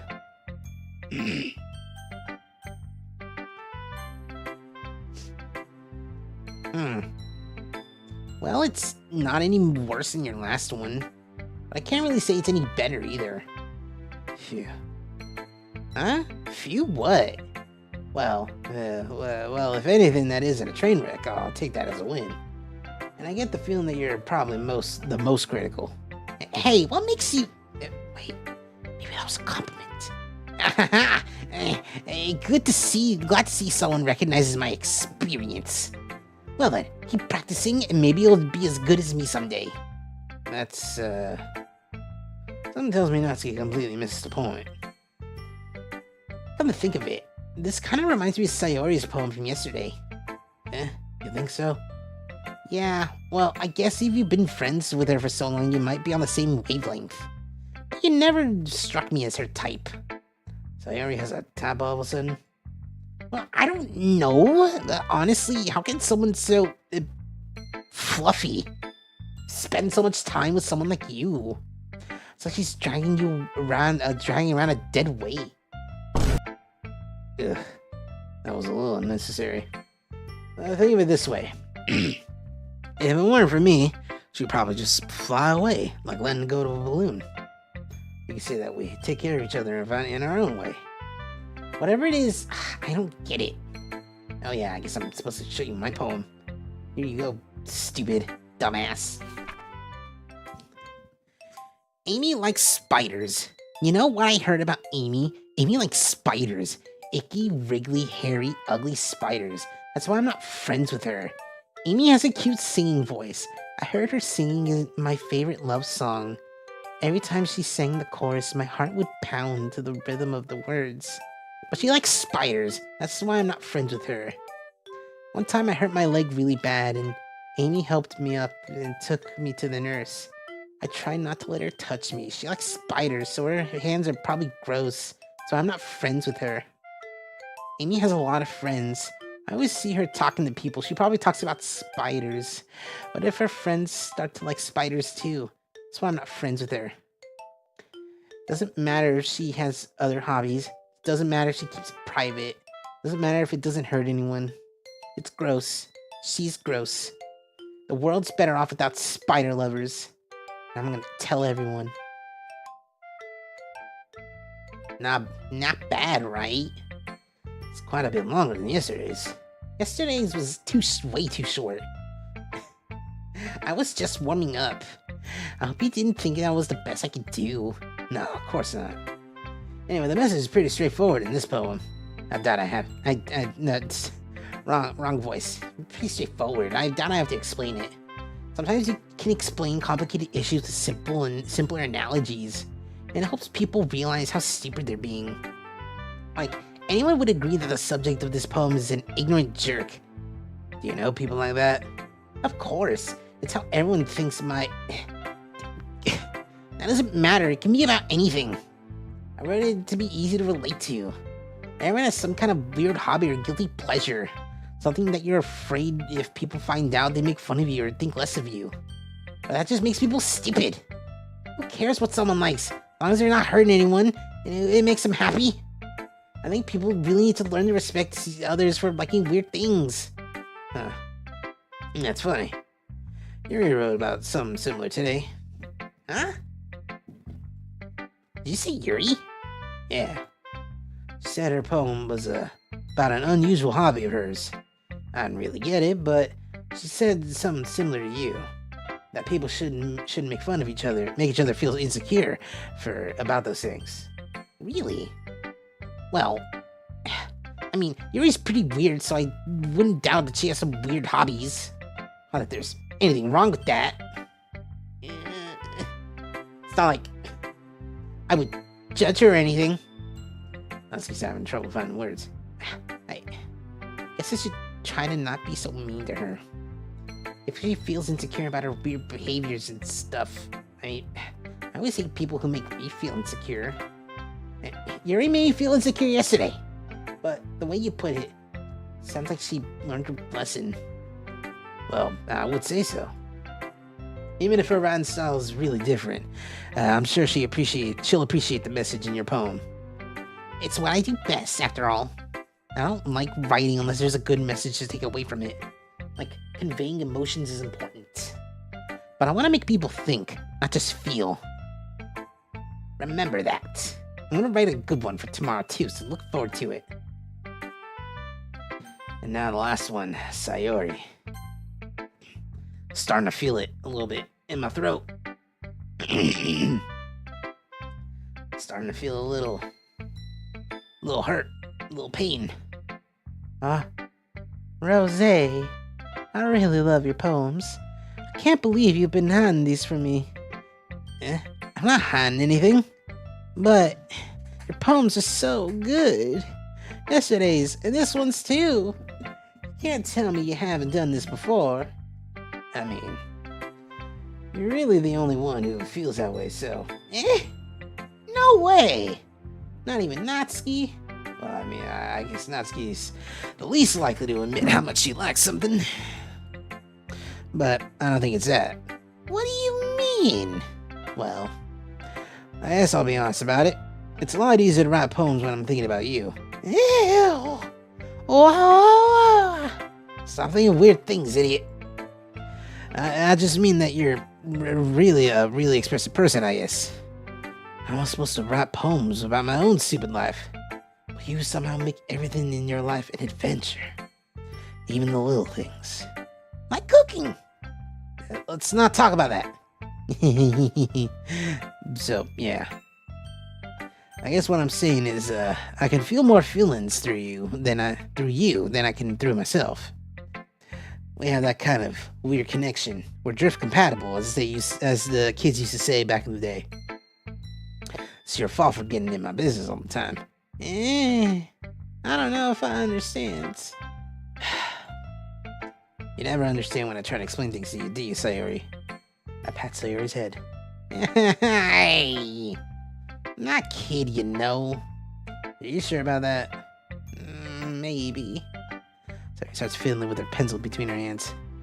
Hey, Rosé, will you give me your poem? I kind of want to keep it. Huh? Why? Because, well, it's the first time I've written something. You've written something for me. Oh, sorry, Sayori, you completely misunderstood. I didn't write this for you.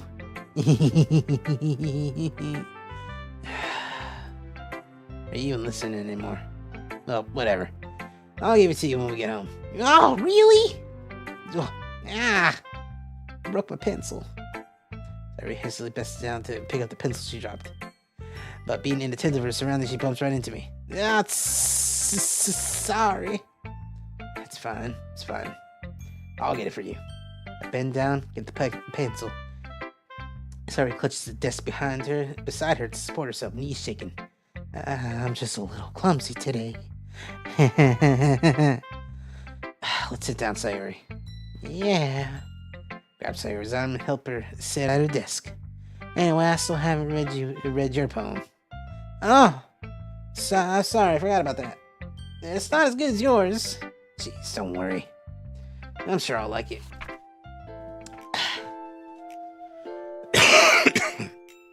Bottles. I pop off my scalp like the lid of a cookie jar. It's a secret place where I keep all my dreams. Little bottles of sunshine all rubbing together like a bundle of kittens. I reach inside my thumb and forefinger and pluck one out. It's warm and tingly. Excuse me. There's no time to waste. I put it in a bottle to keep it safe. And I put the bottle on the shelf with all the other bottles. Happy thoughts, happy thoughts, happy thoughts in bottles all in a row. My collection makes me a lot of friends. Each bottle is starlight to make amends. Sometimes my friends feels a certain way. Down comes a bottle to save the day. Night after night, more dreams. Friend after friend, more bottles. Deeper and deeper my fingers go, like exploring a dark cave, discovering the secrets hiding in the nooks and crannies, digging and digging, scraping and scraping. I blow dust off my bottle caps. It doesn't feel like time elapsed. My empty shelf could use some more. My friends look through my locked front door. Finally, all done, I open up, and in come my friends. In they come in such a hurry. Do they want my bottles that much? I frantically pull them from the shelf, one after the other, holding them out to each and every friend, each and every bottle. But every time I let one go, it shatters against the tile between my feet. They were supposed to be by my friends who aren't smiling. They're all shouting, pleading, something. But all I hear is echo, echo, echo, echo, echo inside my head. Holy crap. Sayori, did you really write this? Of course I did. Didn't I tell you yesterday I was going to write the best poem ever? Yeah, but I didn't expect something like this coming from you. Monica taught me a whole lot. And I've been really in touch with my feelings recently. I see that. It's almost kind of creepy. Creepy? Well, not exactly. Maybe because I'm so used to being cheerful. Well, never mind. I'm thinking too hard about it. Point is, it came out good, so you should be proud of it. Aw, thanks. I feel like I was meant to express myself in this way. It even helps me understand my own feelings a little bit better. Writing is like magic. Gotten pretty passionate about this, huh? I hope you keep it up. Yeah. Writing's the best. I'm gonna keep writing until I die. Don't get ahead of yourself. Sayori's always had a habit of getting obsessed with something before dropping it no more than a week later. I wonder if this is one of those times. Seeing the passion in her eyes makes it hard for me to be pessimistic.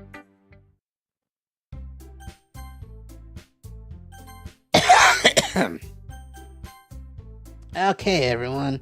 We're all done reading each other's poems, right? I dropped something. Oh, no. Jeez.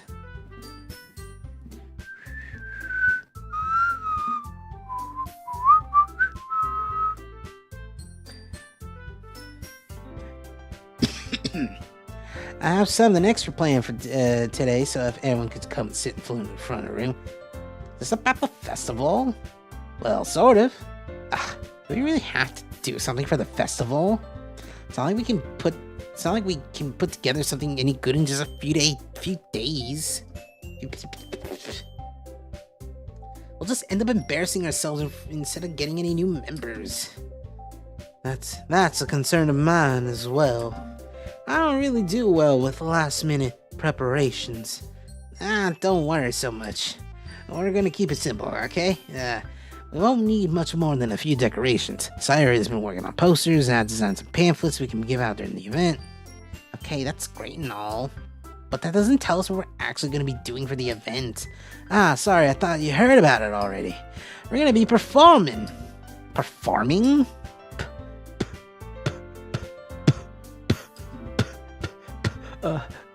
Monica. Yeah, we're gonna be having a poetry performance, a poetry slam. Each of us are gonna choose a poem to recite during the event. But the cool part is, we're also gonna let anyone else come and recite poems too. Sayori is putting it on all the posters in case anyone wants to prepare ahead of time. Sayori, who's been coloring the poster, holds it up for us to see. Are you kidding me, Monica? You didn't start putting these posters up, did you? Well, I did. Did you really think it would be it's that bad of an idea? Well, no. It's not a bad idea. I didn't sign up for this, you know? There's no way I'm gonna be performing in front of a group of people like that. I agree with Natsuki. I could never, in my life, do something like that. Imagining it, sure, Yuri shakes her head in fear. Guys! No, Sayori. I understand where they're coming from. Remember that Natsuki and Yuri have never shared their poems with anyone until just a couple days ago. It's a lot to ask for them to recite their poems out loud to a whole room full of people. I guess I kind of overlooked that.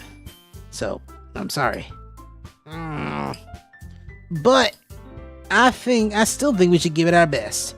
We're the only ones responsible for the fate of this club. If we start the event and each put on a good performance, it will inspire others to do the same. And the more people who perform, the better we'll be able to show everyone what literature's all about. Yeah, it's all about expressing our feelings, being legit intimate with yourself. Can you tell it's getting a little late? Can you tell I'm getting a little tired? Finding new horizons, having fun. That's right. And it's those reasons that we're all in this club today. Don't you want to share that with others? To inspire them to find the same feelings that brought you in here in the first place? I know you do. I know we all do.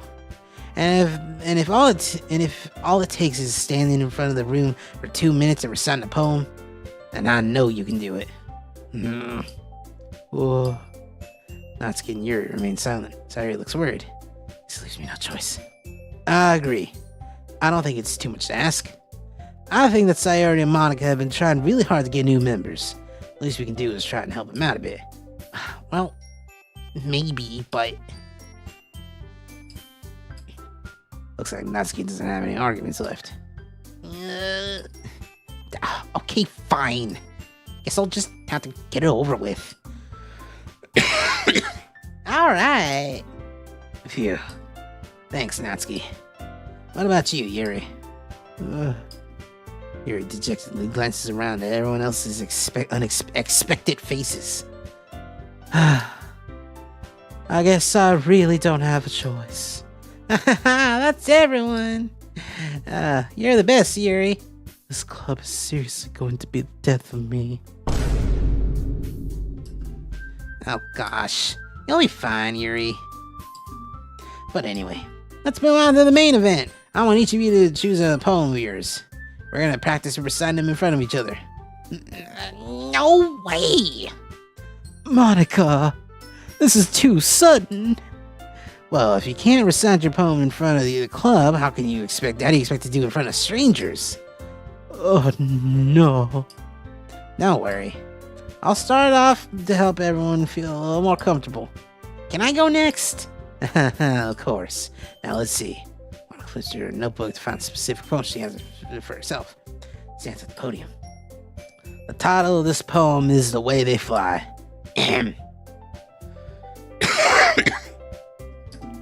Monica begins reciting her poem. Her clear, confident voice fills the room. More than that, her inflection is pristine. She knows exactly how to apply emotion behind every line she recites, bringing the words to life. Is this something she's done before, or is she simply a natural? I glanced around me. Everyone has their eyes on Monica. Sayuri looks amazed. Yuri has an intense expression on her face I don't understand. Finally, Monica finishes the recitation. The four of us applaud. Monica takes a breath and smiles. That was so good, Monica. Thank you very much. I was just hoping to set a good example. Are you ready to go next, Sayuri? Yeah, I will go next. Yuri's fired up all of a sudden. Yuri clutches a sheet of paper between her hands and stands up. Keeping her head down, she walks quickly over to the podium. This poem is called... Glances anxiously at each of us. You can do it, Yuri. It's called After Image of a Crimson Eye. Yuri's voice shakes as she starts reading the poem. Just moments ago, she practically refused to do this. Why is she suddenly putting in so much effort? As Yuri gets past the first couple of lines, her voice changes. It's almost like what happens when Yuri gets absorbed into her books. Her quivering words transform into the sharp syllables of a fierce, confident woman. The poem is full of twists and turns, and in its structures that she enunciates with perfect timing. This must be the rare glimpse into the whirling fire Yuri keeps concealed inside her head. Suddenly, she's finished. Everyone is stunned. Yuri snaps back into reality. Oops, there goes gravity. Glances around her. She's bewildered, and even herself. It's up to me to save the situation. I'm the first to start applauding. Everyone joins me afterwards. We give Yuri the recognition she deserves. It's not that we didn't want to applaud for her, but we were caught so off guard. Must have forgotten. As we applaud, Yuri holds the poem to her chest, rushes back to her seat. Yuri, that was really good. Thank you for sharing. Looks like Yuri's down for the count. Okay. I guess I'm next then. She walks over to the podium. This one's called My Meadow. Sorry, I giggled. Sayuri. It's a lot harder than I thought. That's the wrong voice. It's a lot harder than I thought. How did you guys do it so easily? Try to think of it like you're reciting it to other people. Imagine you're reciting it to yourself, like in front of a mirror or in your own head. It's your poem, so it'll come out the best that way. I see. Okay then. Sayuri begins her poem. Somehow it feels like her soft voice was made a perfect match. The poem isn't aimlessly cheery like she is. It's serene and bittersweet. If I were to read this on paper, I probably wouldn't think much of it. But hearing it come out from Sayuri's voice almost gives it a whole new meaning. Maybe this is what Sayuri meant when she said she likes my poems. It's like I get to reach more deeply into someone I thought I knew through and through. Sayuri finishes, and we applaud. I did it! Good job, Sayuri. Even Rosé liked it. I guess that's a good sign. What does that even mean? It came out nicely, Sayuri. The atmosphere of the poem fits you really nicely. But it might be that other poems wouldn't work quite as well with that kind of delivery. I don't really understand. In other words, I've seen poems of yours where that kind of gentle delivery wouldn't work as well. They might need a little more force behind them, depending on what you're reading. Oh, I know what you mean. I've been practicing that kind of thing. It's just embarrassing to do in front of everyone. The next time, I'm gonna make you pick a poem that challenges you a little more. We don't have much time before the festival, you know. Okay. Now then, who's next? Natsuki? Don't make me go before Rosé. It's not like I can compare to you guys anyway. Might as well let Rosé lower everyone's standards a little before I have to do it. Oh, Natsuki. It's fine. Might as well get this over with. It's not like I have much of a selection of what to read. I just have to go with what I wrote for today. stand up in front of the podium. Everyone has their eyes on me, making me feel terribly awkward. I recite my poem. So I'm not exactly confident in my own writing, it's hard to put energy into it. Despite that, once I finish, I receive applause anyway. Sorry, I'm not really as good as everyone else. Oh, don't worry about it so much. I think it's less about your abilities and more about your lack of confidence in your writing. That's something that'll improve over time, though. Yeah, maybe. Alright then, that just leaves you, Natsuki. Yeah. I'm going. If you'll give me a moment, you guys. I'm doing something real quick. Just for a moment.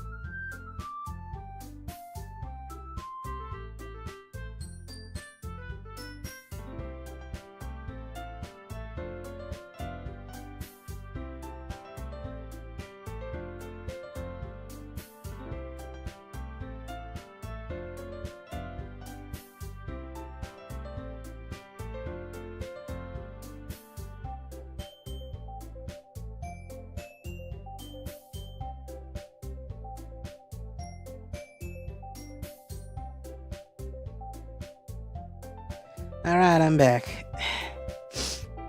Anyway.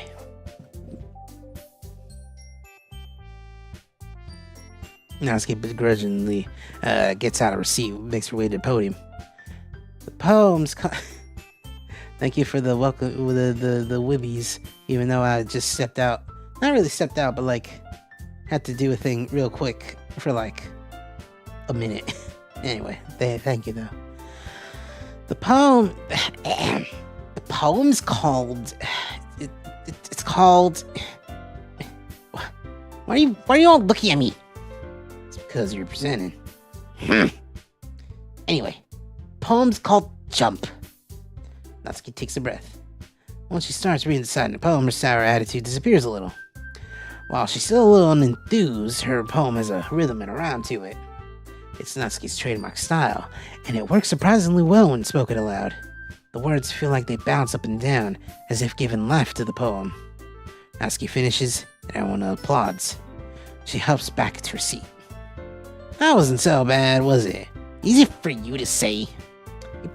You better not make me do that again. Well, you at least feel prepared enough to recite a poem in front of other people? I mean, doing it in front of other people will be way easier. I can put on whatever face I want for other people. But when it's just my friends, it's just embarrassing. That's a surprise, Natsuki. I would think it'd be the other way around for me. Well, it's just how it is, so. Well, I guess in that case, you won't have to worry much. You won't have much to worry about before the festival.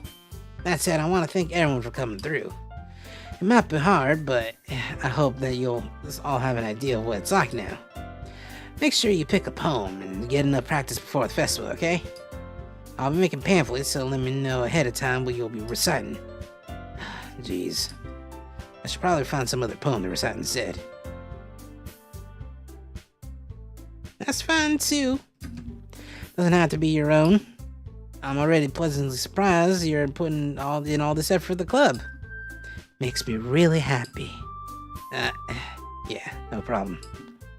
Okay, everyone. I think that's about it for today. I know the festival's coming up, but let's try to write poems for tomorrow as well. It's been working out really nicely so far, so I'd like to continue that.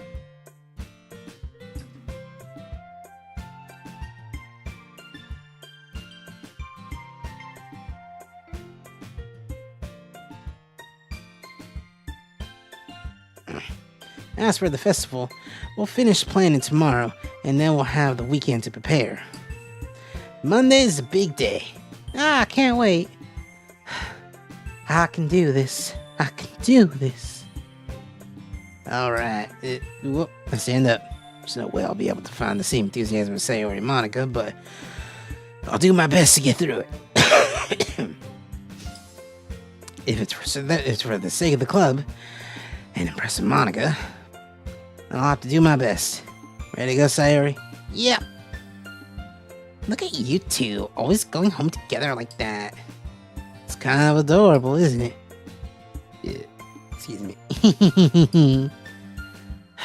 Jeez, guys. Don't make such a big deal out of it. It must have been a little nice, though. Well, I'm not supposed to respond to that. That's okay, Rosé. You don't have to say it. Whatever. Let's go already. I'll come say already once more. Even though it's only been a few days, a lot of things have already changed. But today, Sayori's been a little quieter than usual on her way home. Hey, Sayori. Whoa. Sorry, I was just spacing out. No wonder. I was thinking about something from earlier. I like how we get to... Sayori fumbles her words. So let's just say that one day, Yuri asked to walk home with you. Huh? What would you do? What kind of question is that?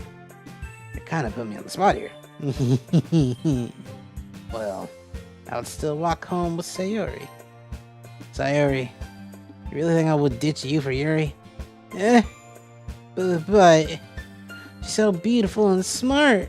Jeez. I already see her in the club every day. Besides, you always seem to really like going home together.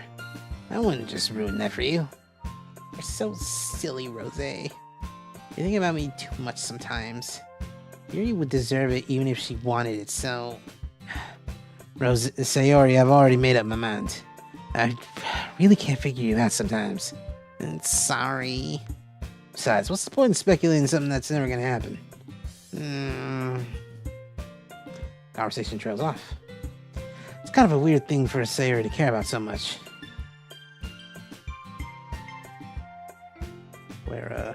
Where did my thing go?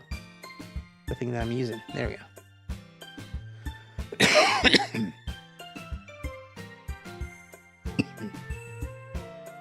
But I want to respect her and keep her happy too.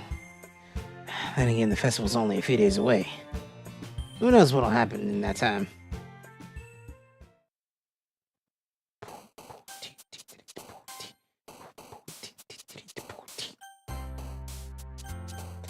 Alright, I think this is the last poem that we're writing. So let's start off strong with joy, scars, lust, excitement, wonderful, romance, this, color, passion, marriage, awesome,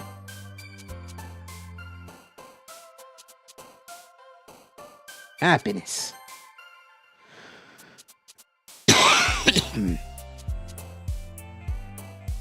beauty. I'm gonna need to drink a little more, get a little more hydration. Yeah.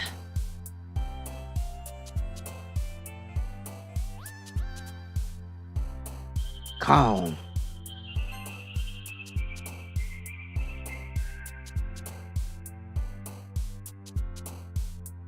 Sunset. Lazy. Daydream.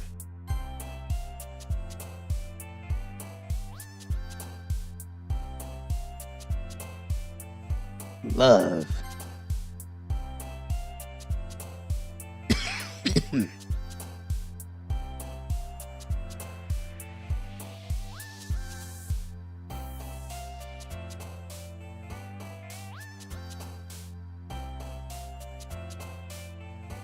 Are we getting another collection of words that don't fit with Sayori?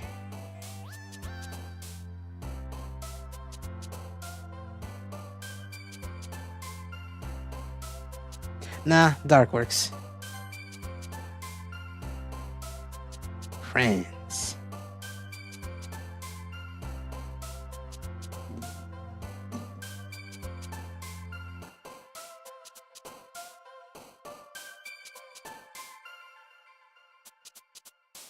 Mouse.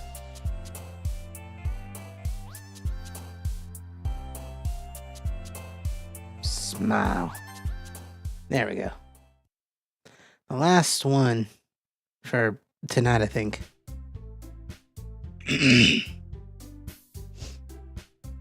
Oh man, I'm the last one here again. Don't worry, I just walked in too. Were you practicing piano again? Your piano. That's not her voice. How do you do it? Lordy, I'm feeling the vapors. Were you practicing your piano again? That's kind of what it was. Yeah. You must have a lot of determination, starting this club and now picking up piano. Well, maybe not determination, but I guess passion. Remember that the club wouldn't be here if it wasn't for all of you. And I'm super happy that you're all willing to help out for the festival too. I can't wait for the festival.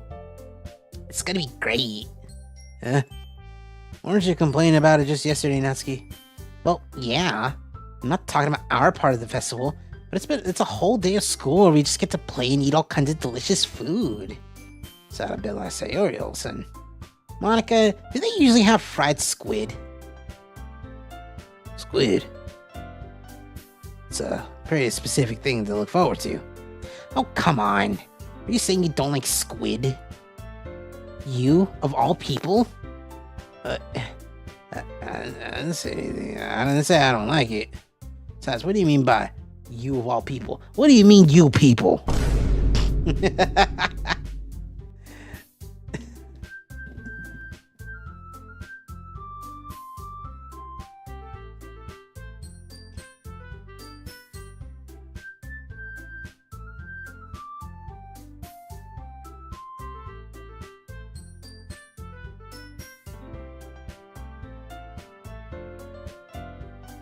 So, I was trying to find the proper context.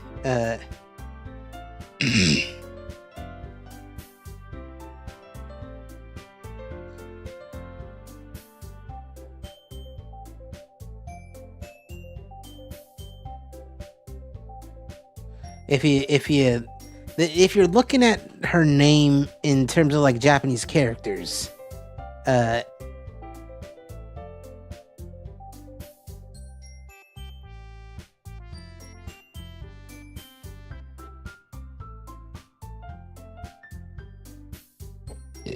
excuse me.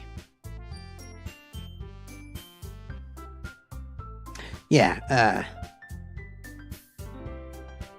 if you read her name a certain way in terms of Japanese characters, it'd be Mon Ika. And the Ika is, kind of means, squid. Like the food squid. Because it's right in your name. Mon Ika. See, it's kind of, That's not how you say my name at all. Also, that joke makes no sense in translation. Monica, what the fuck are you saying? Never mind. Look at her. She looks so... She's looking so scared. Monica, don't say the shit like that to her. She's so scared. She looks genuinely concerned. Monica, what the fuck are you talking about? Let's just focus on our own event for now, okay?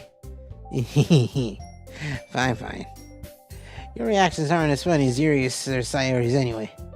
Excuse me? Where is Sayori anyway? Oh, there you are. Sayori's sitting at a desk in the corner of the room looking down at nothing. I walk over to her.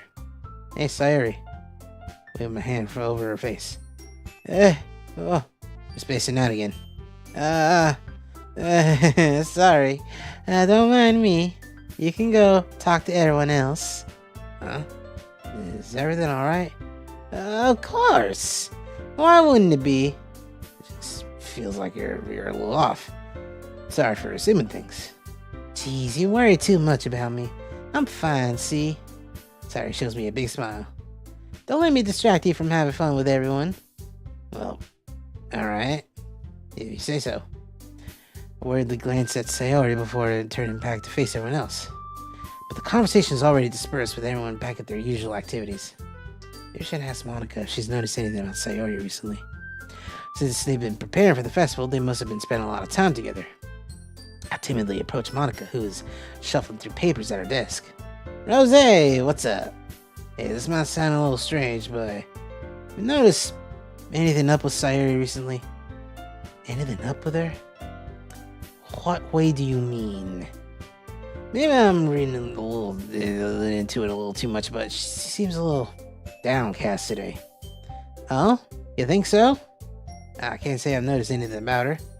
Monica peers across the room, and she's just dragging a eraser up and down her desk. Maybe there's something on her mind. But I'm surprised I'm not the one asking you, Rosé. You certainly know her a lot better than I do. Yeah, but she's never really like this. She's always talked to me about things that bothered her. But this time when I asked her, she was really dismissive. Sorry, I know it's not your problem. I just wanted to ask if you knew anything, so I'll drop it now.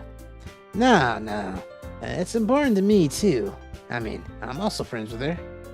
I also care about the well-being of my club members, you know? Maybe I'll try talking to her myself. You sure about that? Seems like she wanted to be left alone.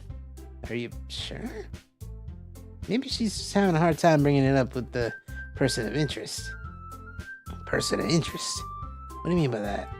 I'm saying that maybe the thing on her mind is you, Rosé. Me? How on earth would you come to that conclusion? Well, probably shouldn't say too much, but Sayori talks about you more than anything else, you know? She's been so much happier since you joined the club. Maybe it's an extra light was turned on inside of her. What? No way. Sayori is always like that. She's always been full of sunshine. It's not any different now than it was always been. You're so funny, Rosé.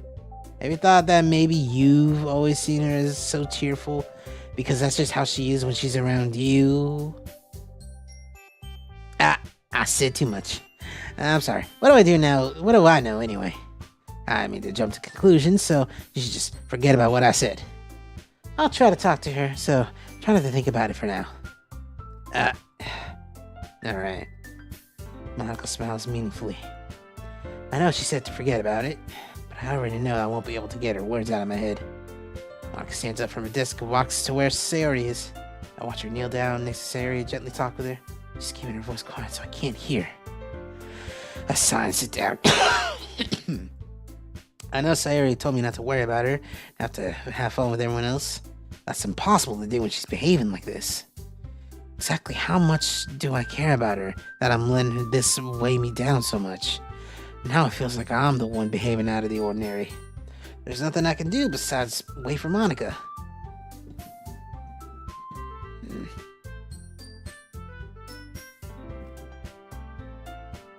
Alright, everyone. It's sometime Monica calls the classroom. Why don't we share poems? For I know everything's back to normal. Everyone gets their poems. I make eye contact with Monica. She smiles at me. I wonder what she was talking about with Sayori. So with the Monica. Ah, Rosé. You thought about what you wanted to submit for the festival? Well, being in this club is one thing, but performing in front of a bunch of people. Hello, crack dealer. How you doing? Welcome to the stream. I'll have to give it some more thought. Okay, no pressure. But whatever you do, I'm sure it'll turn out great. It would also make me happy to see. Anyway, let's take a look at today's poem. Sure. Let Monica take the poem. It's kind of funny. Now so. No, not the poem. I mean, it's funny how your poems and Sayori's poems have been getting more and more similar to each other every day.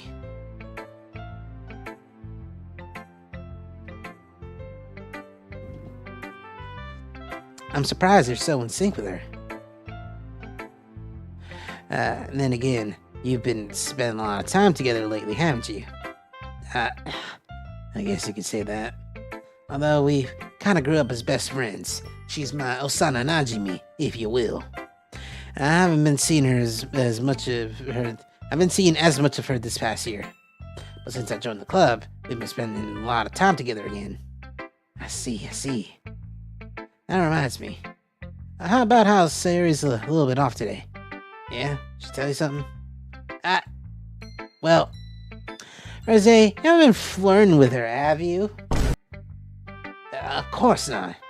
I've been treating her like I always do. Alright? Just making sure. I know how much you care about her. It'd be terrible if something bad happened to her, so keep an eye on her. Sayori's been acting so much happier ever since you joined the club.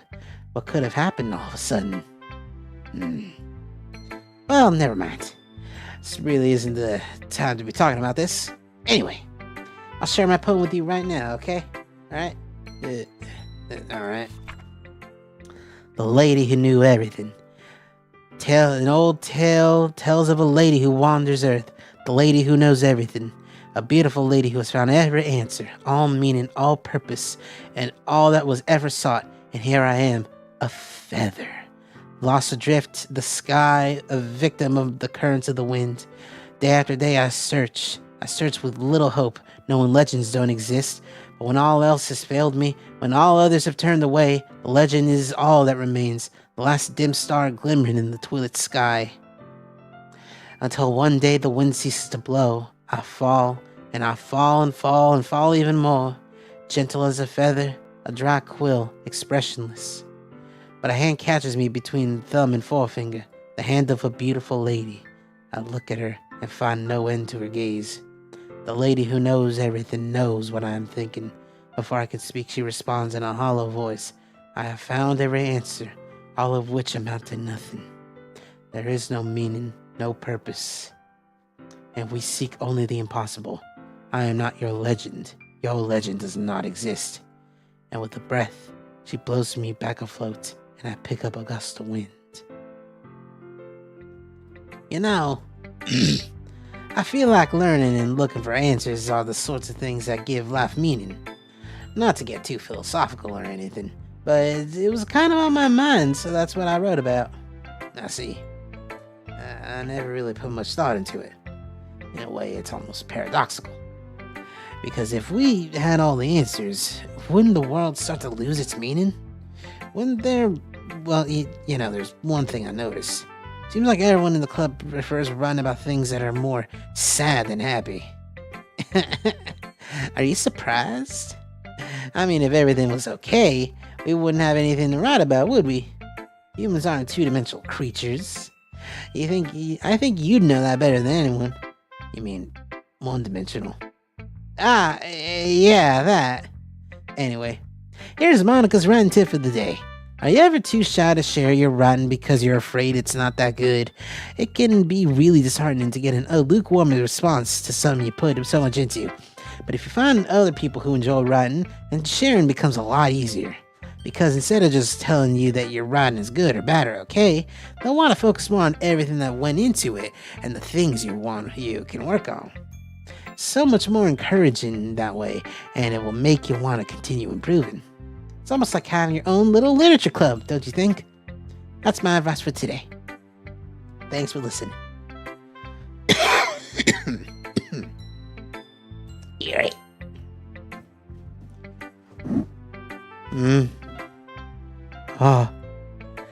Decided to try something different today? I guess so. Is that good or bad? Well, neither.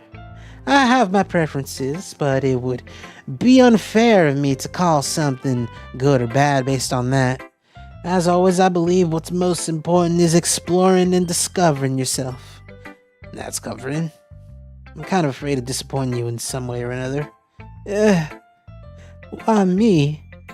Well, you're always so sophisticated with your writing and have the most advice to share. Is that so? Gary thinks for a good minute. That must be terrible. Eh, for me to have become someone whose opinion is fearsome. How unlikable of me. Eerie. It's not as bad as you're making it sound in your head. I just meant that I respect your opinion.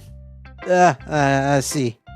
I'm sorry that I always overthink and come to think those sorts of conclusions. I'm just a little too used to it. Overthinking. Being disliked. Eerie. Why? What am I saying? I'm sorry, I didn't mean to bring that up. Let's move on.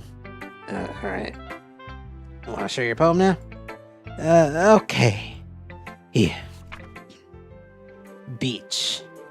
A marvel millions years in the making, where the womb of earth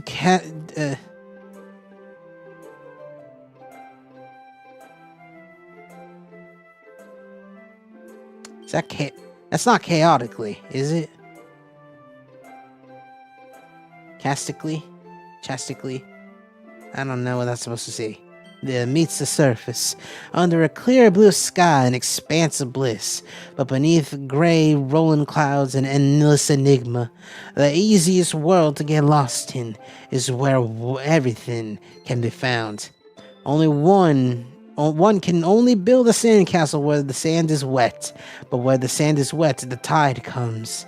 Will you gently lick at your foundations until you give in, or will a sudden wave send you crashing down in the blink of an eye? Either way, the outcome is the same. Yet we still build sandcastles.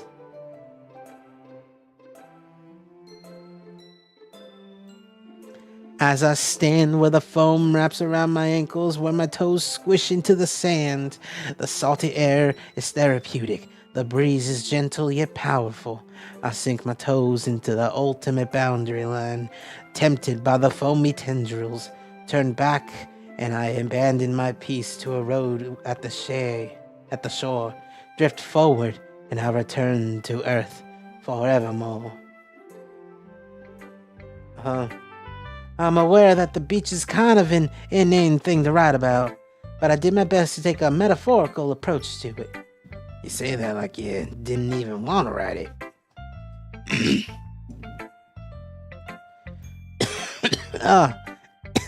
You haven't heard? After yesterday, Natsuki and I, well, it was amusing that we wrote about something similar in such different ways. So Natsuki wanted us to write about the same topic as each other again. I suppose to better compare the differences in our writing styles, or thought processes. Anyway, it was her idea. No one heard, it's no surprise that she'd want to do something like that. She probably just wants to show off. It's not like I have a particular interest in her writing style. I just went with her request. But, well, I suppose it's not so bad to write about as something simple on occasion. It can be refreshing, you know. It's good for me to calm my thoughts once in a while. Yeah, I think I agree. Thanks for sharing. And now, Natsuki.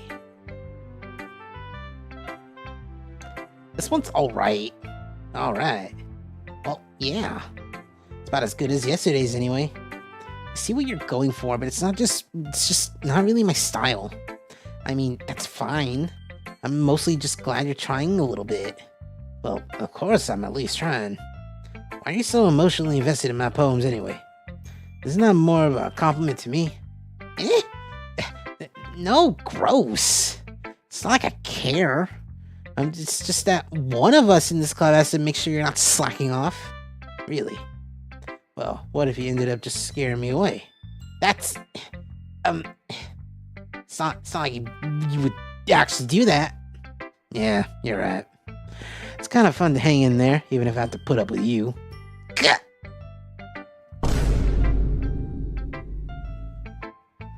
Natsuki's elbow connects with my stomach. Oh? Maybe I wouldn't mind voices. Maybe I wouldn't mind scaring you, won't mind scaring you away after all. I was joking. Oh, I know. Don't worry, I was too. How the hell do you call that a joke? That seriously hurt. Oh, maybe it was funny to her. Guess that's kind of the point.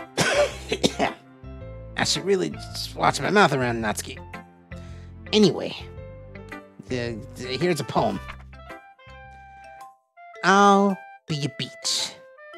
Your mind is so full of troubles and fears that diminish your wonder over the years. But today I have a special place, a beach for us to go. A shore reaching beyond your sight, a sea that sparkles with brilliant light. The walls in your mind will melt away before the sunny glow. I'll be the beach that washes your worries away. I'll be the beach that you daydream about each day. I'll be the beach that makes your heart leap in a way that you thought had left you long ago. Let's bury your heavy thoughts in a pile of sand. Bathe in sunbeams and hold my hand. Wash your insecurities in the salty sea and let me see you shine. Let's leave your memories in a footprint trail. Set you free in my windy sail. And remember the reasons you're wonderful when you press your lips to mine. I'll be the beach that washes your worries away. I'll be the beach that you daydream about each day. I'll be the beach that makes your heart leap in a way you had thought left you long ago. But if you let me by your side, your own beach, your own escape, you'll learn to love yourself again. Yeah, I felt like I kept writing about negative things, so I wanted to write something with a nice message for once. Besides, the beach is awesome. It's kind of hard to write anything negative about the beach. Well, yours take on is a little more solemn. Well, that's... Jeez, you better not have said anything bad about mine. After all, she was the one who wanted us to write about the same topic. Ugh, you really see her doing that too. Making us write a simple topic, trying to impress me by coming up with something all fancy. It's not like I care. I just did it anyway. I mean, I guess mine ended up being kind of metaphorical too. There's nothing wrong with doing that once in a while. At the very least, it's good practice. Oh, my throat. Oh, really gotta call it soon. Sayori. This is your best one so far. It's really nice, Rosé. Thanks. Sayori, you've been a little quiet today. Is everything alright? Yeah, of course. Everything's fine. Yeah, I'm just a little tired today.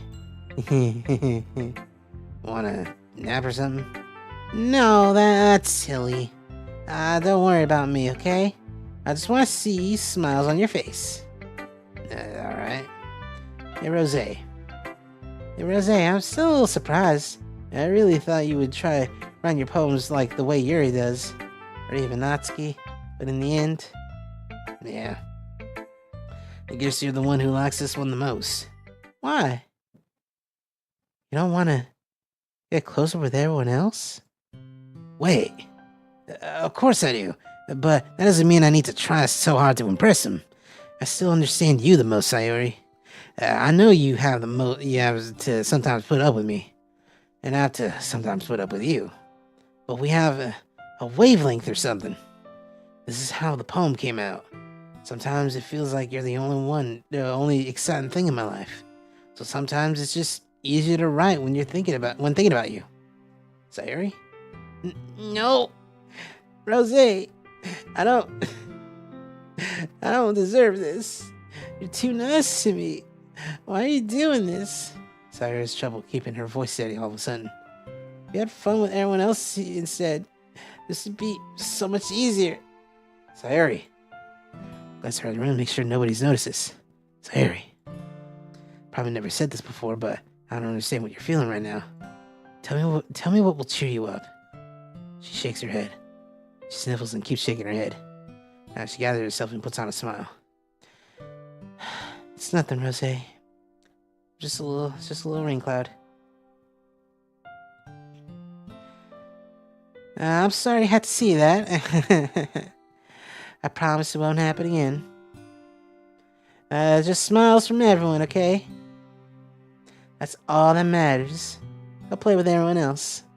I'm just gonna go home a little bit early today. Sayori, Tell Monica I wasn't feeling well, okay? I'll see you tomorrow. Also, hello, how you doing, Link? You're thinking of a different person. I ain't Cheese, I'm Rosé, as you can see by all the pink. Before I can say anything else, Sayori cheerfully walks out of the classroom, humming to herself. Okay, you three, we're all done sharing poems tonight, right? Why don't we start figuring out... hold on a second. Is it just me, or did you say something strange just now? Something did sound a bit unusual. That's right. You deviated from your usual catchphrase when addressing the club. Catchphrase? I don't have a catchphrase. Jeez. Why is the mood so weird today? Look, even Yuri isn't immune to it.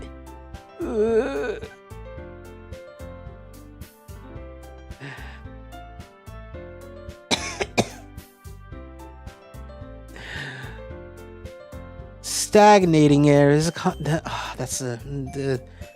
oh lordy, I have all the vapors. Stagnating air is common foreshadowing that something terrible is about to happen. Also, no, not rose quartz. It's a different kind of word with a Z at the end. It's rosé. Can we get every single CG in a root?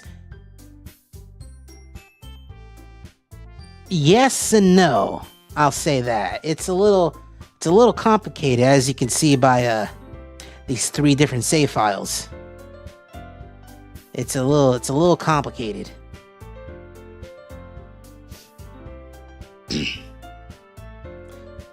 In your books, baby. Look, the only thing different is that Sayori ain't here. It seems you're right. Sayori always helps lighten the mood a little bit, doesn't she? It's almost like everyone's balance is thrown off a little when she's not around. Where the heck did she run off to anyway? I thought she just went to pee. Natsuki, please show some decency. Oh, come on. She actually wasn't feeling too well, so went home early.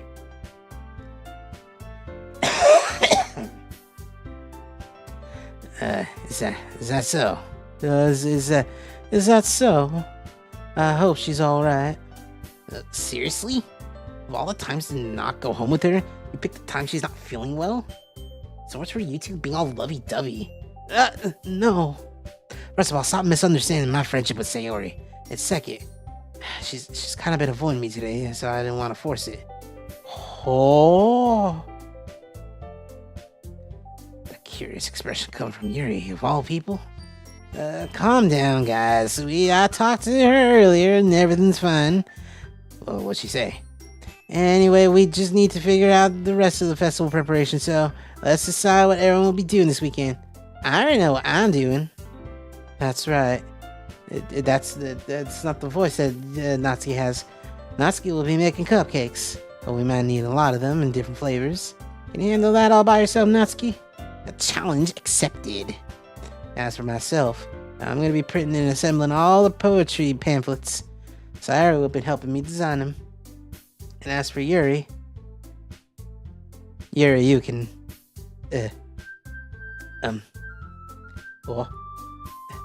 guys, can you help me come up with something for Yuri? Where's Cheese? Sleep. Cheese is asleep. That's kind of the only thing that, Cheese would do at 12:45 a.m. Sometime after midnight. Yeah. I'm useless. No, that ain't it at all. You're the most talented person here, Now Natsuki's pouting too. Jeez, even I can tell now. Guess I never gave Sayori enough credit, but I can tell things are even harder on you when she's not around. That may be the case, but if I can also be a leader on my own, I won't grow as a person. Are you his girlfriend? No, not at all. More of a roommate. You know? Anyway. But if I can't be a leader on my own, then I won't grow as a person. So Yuri, you have beautiful handwriting, you know? So you should make some banners and decorations to help set the atmosphere. Atmosphere. About that, I love atmosphere. I breathe it every single day.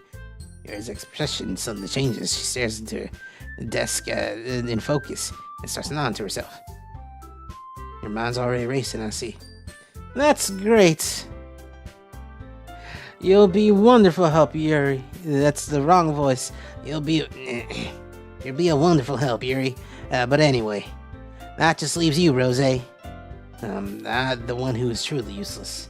Don't say that. In fact, Natsuki and Yuri have some pretty heavy tasks to handle. It would probably go a long way to give one of them a hand. It always help me out as well. I would be really appreciative of that. It's Monica suggesting I spend the weekend with one of my club members. How on earth are we gonna respond to a suggestion like this? I suppose I wouldn't mind a bit of help. Well, if you don't know how to bake, there's always some dirty work I can. Even if you don't know how to bake, there's some dirty work I can give you. It's like Monica's gonna give me a choice, and you shouldn't be sitting on your butt anyway. Natsuki tries to mumble a bunch of excuses. If I recall, Natsuki, you mentioned that you would like to handle the baking on your own. Rosé might not like to be around you if you only make him out to be a nuisance. So therefore, he may be more suited to assisting with the decorations. Hold on, I never said that. How hard can it be to make a few decorations anyway? Can you move hands on your model with your model? No! Can't move nothing other than what you see on the screen. Anyway, sounds like you're just making excuses for Rosé to... Well, what are you saying? It would be extremely meticulous work. It's starting to become a little British there. And baking isn't? So what do you think? Guys, let's settle down for a moment. In the end, I think it's up to Rosé to decide what he'd like to contribute. Besides, he hasn't really gotten the chance to spend time with me yet, you know? So I'm sure he's interested in... You literally just said, I'm surprised as well. Sorry. No, I was just saying though. Jeez. Can we just settle this already? Yeah. Rosé, you're okay with this, right? In the end, it's up to you. Of course. Very well. In that case, of course I'm going with Sayori. I mean, if it's gonna be anyone, I prefer helping Sayori. I mean, we're already neighbors, but Monica said that Sayori was helping her. Jeez, you really hate us that much? No. Oh man. Who's the best girl? Sayori, clearly, obviously, no question. Anyway, sorry, I didn't mean for this. I didn't mean for this to be difficult. Just think of the club, okay? Monica wanna. Well, I guess I should probably be helping Monica. Yay, you picked me. Hold on a second. Yeah. Monica, you're the one who needs help least out of all of us. But I agree with Natsuki. Not only is your work most suitable for one person, but you already have Sayori as well. But Rosé was the one you... that doesn't matter. You were the one who scared him into picking you in the first place. You're the club president, Monica. You're supposed to make responsible decisions for the club. Monica, you shouldn't let any ulterior motives interfere with this decision. Ulterior motives? Well, what are you saying, Yuri? In fact, it sounds like you guys are the ones with ulterior motives. Excuse me? Otherwise, this wouldn't have been made such a big deal in the first place. That's completely false, Monica. Yeah, we have a lot of work to do, you know? We won't do as good a job as you make us work alone. Maybe. That's true. Think of the club, Monica. If we want our event to succeed, we need to appropriately distribute our resources. So are you gonna do the right thing, President? Okay, alright. I get it. It's technically most logical for Rosé to help one of you two. So, I guess that's what we'll do. Great work. Just circle the drain for like 5 minutes. I'm sorry that sounded really loud. I didn't mean for it to sound that loud. So what I'm gonna do, I'm leaving my fate to a roll of a die. But a d6. D6, go and tell me one of these. Odd numbers is Natsuki, even numbers is Yuri. Let's go. That's Natsuki, alright, I got a 5.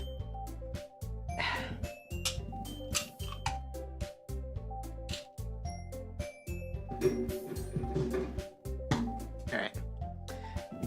Well, baking sounds like it can be fun. You guys made it sound like a lot of work, so you could probably use 2 people. Oh, don't worry. Don't worry. What is that voice? Don't worry. Baking is a lot of fun. You'll definitely agree. Just a minute, you were saying that. That's because... Never mind, okay? Well, anyway. You'll be fine by yourself, right, Yuri? Oh, of course. I'm used to it after all. That's good. Even though Yuri's very melodramatic, it's a little hard not to feel bad. That's everything, right? No, anything else we need to talk about? No, I think that's it. You guys excited? Yes. Everything except the performance is gonna be awesome. I don't think that really counts. What about you, Rosé? Me? I guess you could say that I'm interested to see how it'll turn out. That's good enough for me. What about you, Yuri? Yuri? Oh, she's still sulking. Ugh. Natsuki starts pouting too. It's not... I mean, not that big of a deal or anything. Well, it might not be just that. Oh. I think that Yuri might just be feeling a little underappreciated in general. Having to come up with something for her to do, then nobody offering to help. That doesn't mean... Natsuki glances back and forth between everyone with a worried expression. Look! Natsuki goes over and puts her hands on Yuri's shoulders. Yuri, you really are the most talented one here. And you're gonna help make the event a lot more fun and welcoming. I mean, the cupcakes will probably help a lot too, but you're gonna make the atmosphere special. That'll be really important for the way that people feel during the performances. So, you need to stop being dumb and give yourself a little more credit. Natsuki releases her hands and turns around to face the other direction.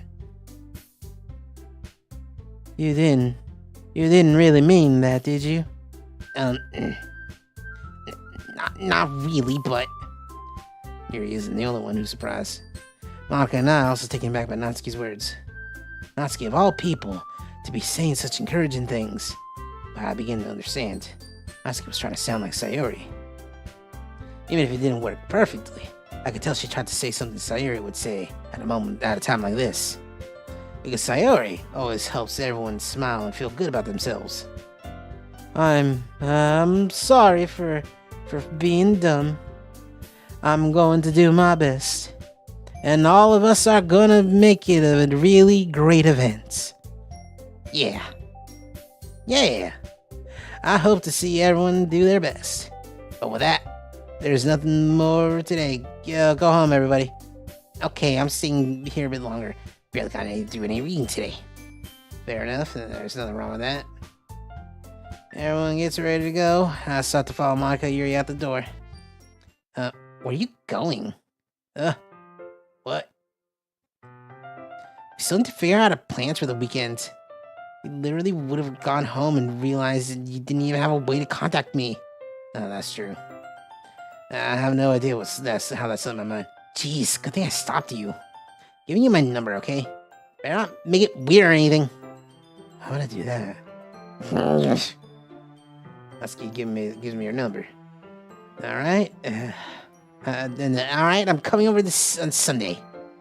I'll bring all the ingredients. Wait. Coming to my house? Well, yeah. What's wrong with that? I mean, I just figured that since I'm the one helping, I would be going to your house. Yeah, right. Like, I could have a guy over at my house. My dad would kill me. Really? It's kind of strict if you ask me. Yeah, how do you think I feel? Oh, dude. I can't do anything when my dad's home. Anyway, I just needed to complain for a second. We have each other's number now. That's all I needed from you. Guess I'll just text you when I'm coming over. Alright, fine by me? Yeah. And I'm really gonna show you why I love baking so much. So you better look forward to it. Oh? Didn't you say you were just gonna give me the dirty work? Well, I was just saying that. It's not like I could act, like, in front of everyone that I was looking forward to this. Wait, really? Well, kind of. Because I never got to bake with someone else before. That's all it is, so... Yeah, as Crack Deal is mentioning in the chat, Natsuki's dad is abusive and regularly doesn't feed her. It's actually a real dark bit of lore. It's very not good. It's actually quite bad. Alright, I get it. Sorry for overreacting. Anyway, I'll be heading out now. See you on Sunday. Ah! Never mind. I can't believe this. Natsuki's gonna be coming on my house on Sunday, even though I would have preferred to do this with Sayori. My anxiety still shoots to the roof. Guess I've gotten pretty used to handling her at this point. But who knows what might end up happening when we're outside of school. She even told me she was looking forward to it. I shake my head. Why do I feel nervous that Sayori finds out about this? It's not like we feel that way about each other. Besides, like Monica said, this is about the club. I have nothing to worry about. If I just go with it, then I'll have a good time. Alright. So, I'm gonna call it. I'm gonna call it a stream because, boy howdy am I tired. I am... Okay. Let's not look at those. Hope you feel better soon. Oh, boy, how did... so do I.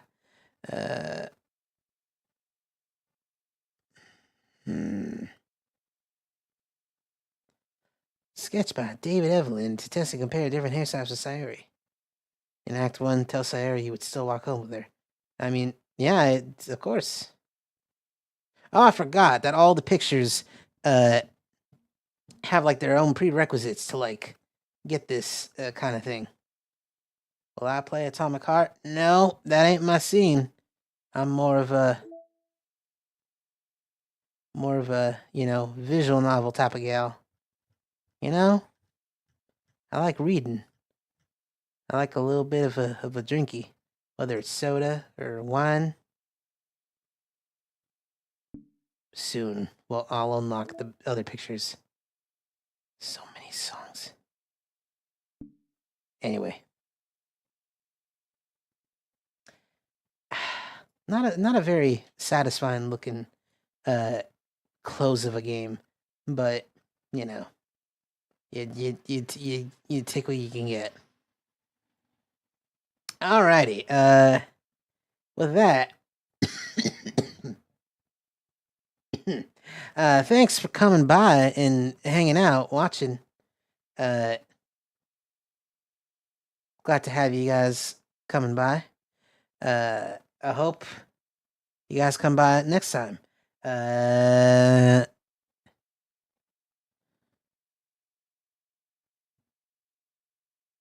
No, I don't stream often. It's just like every Saturday night, I should say.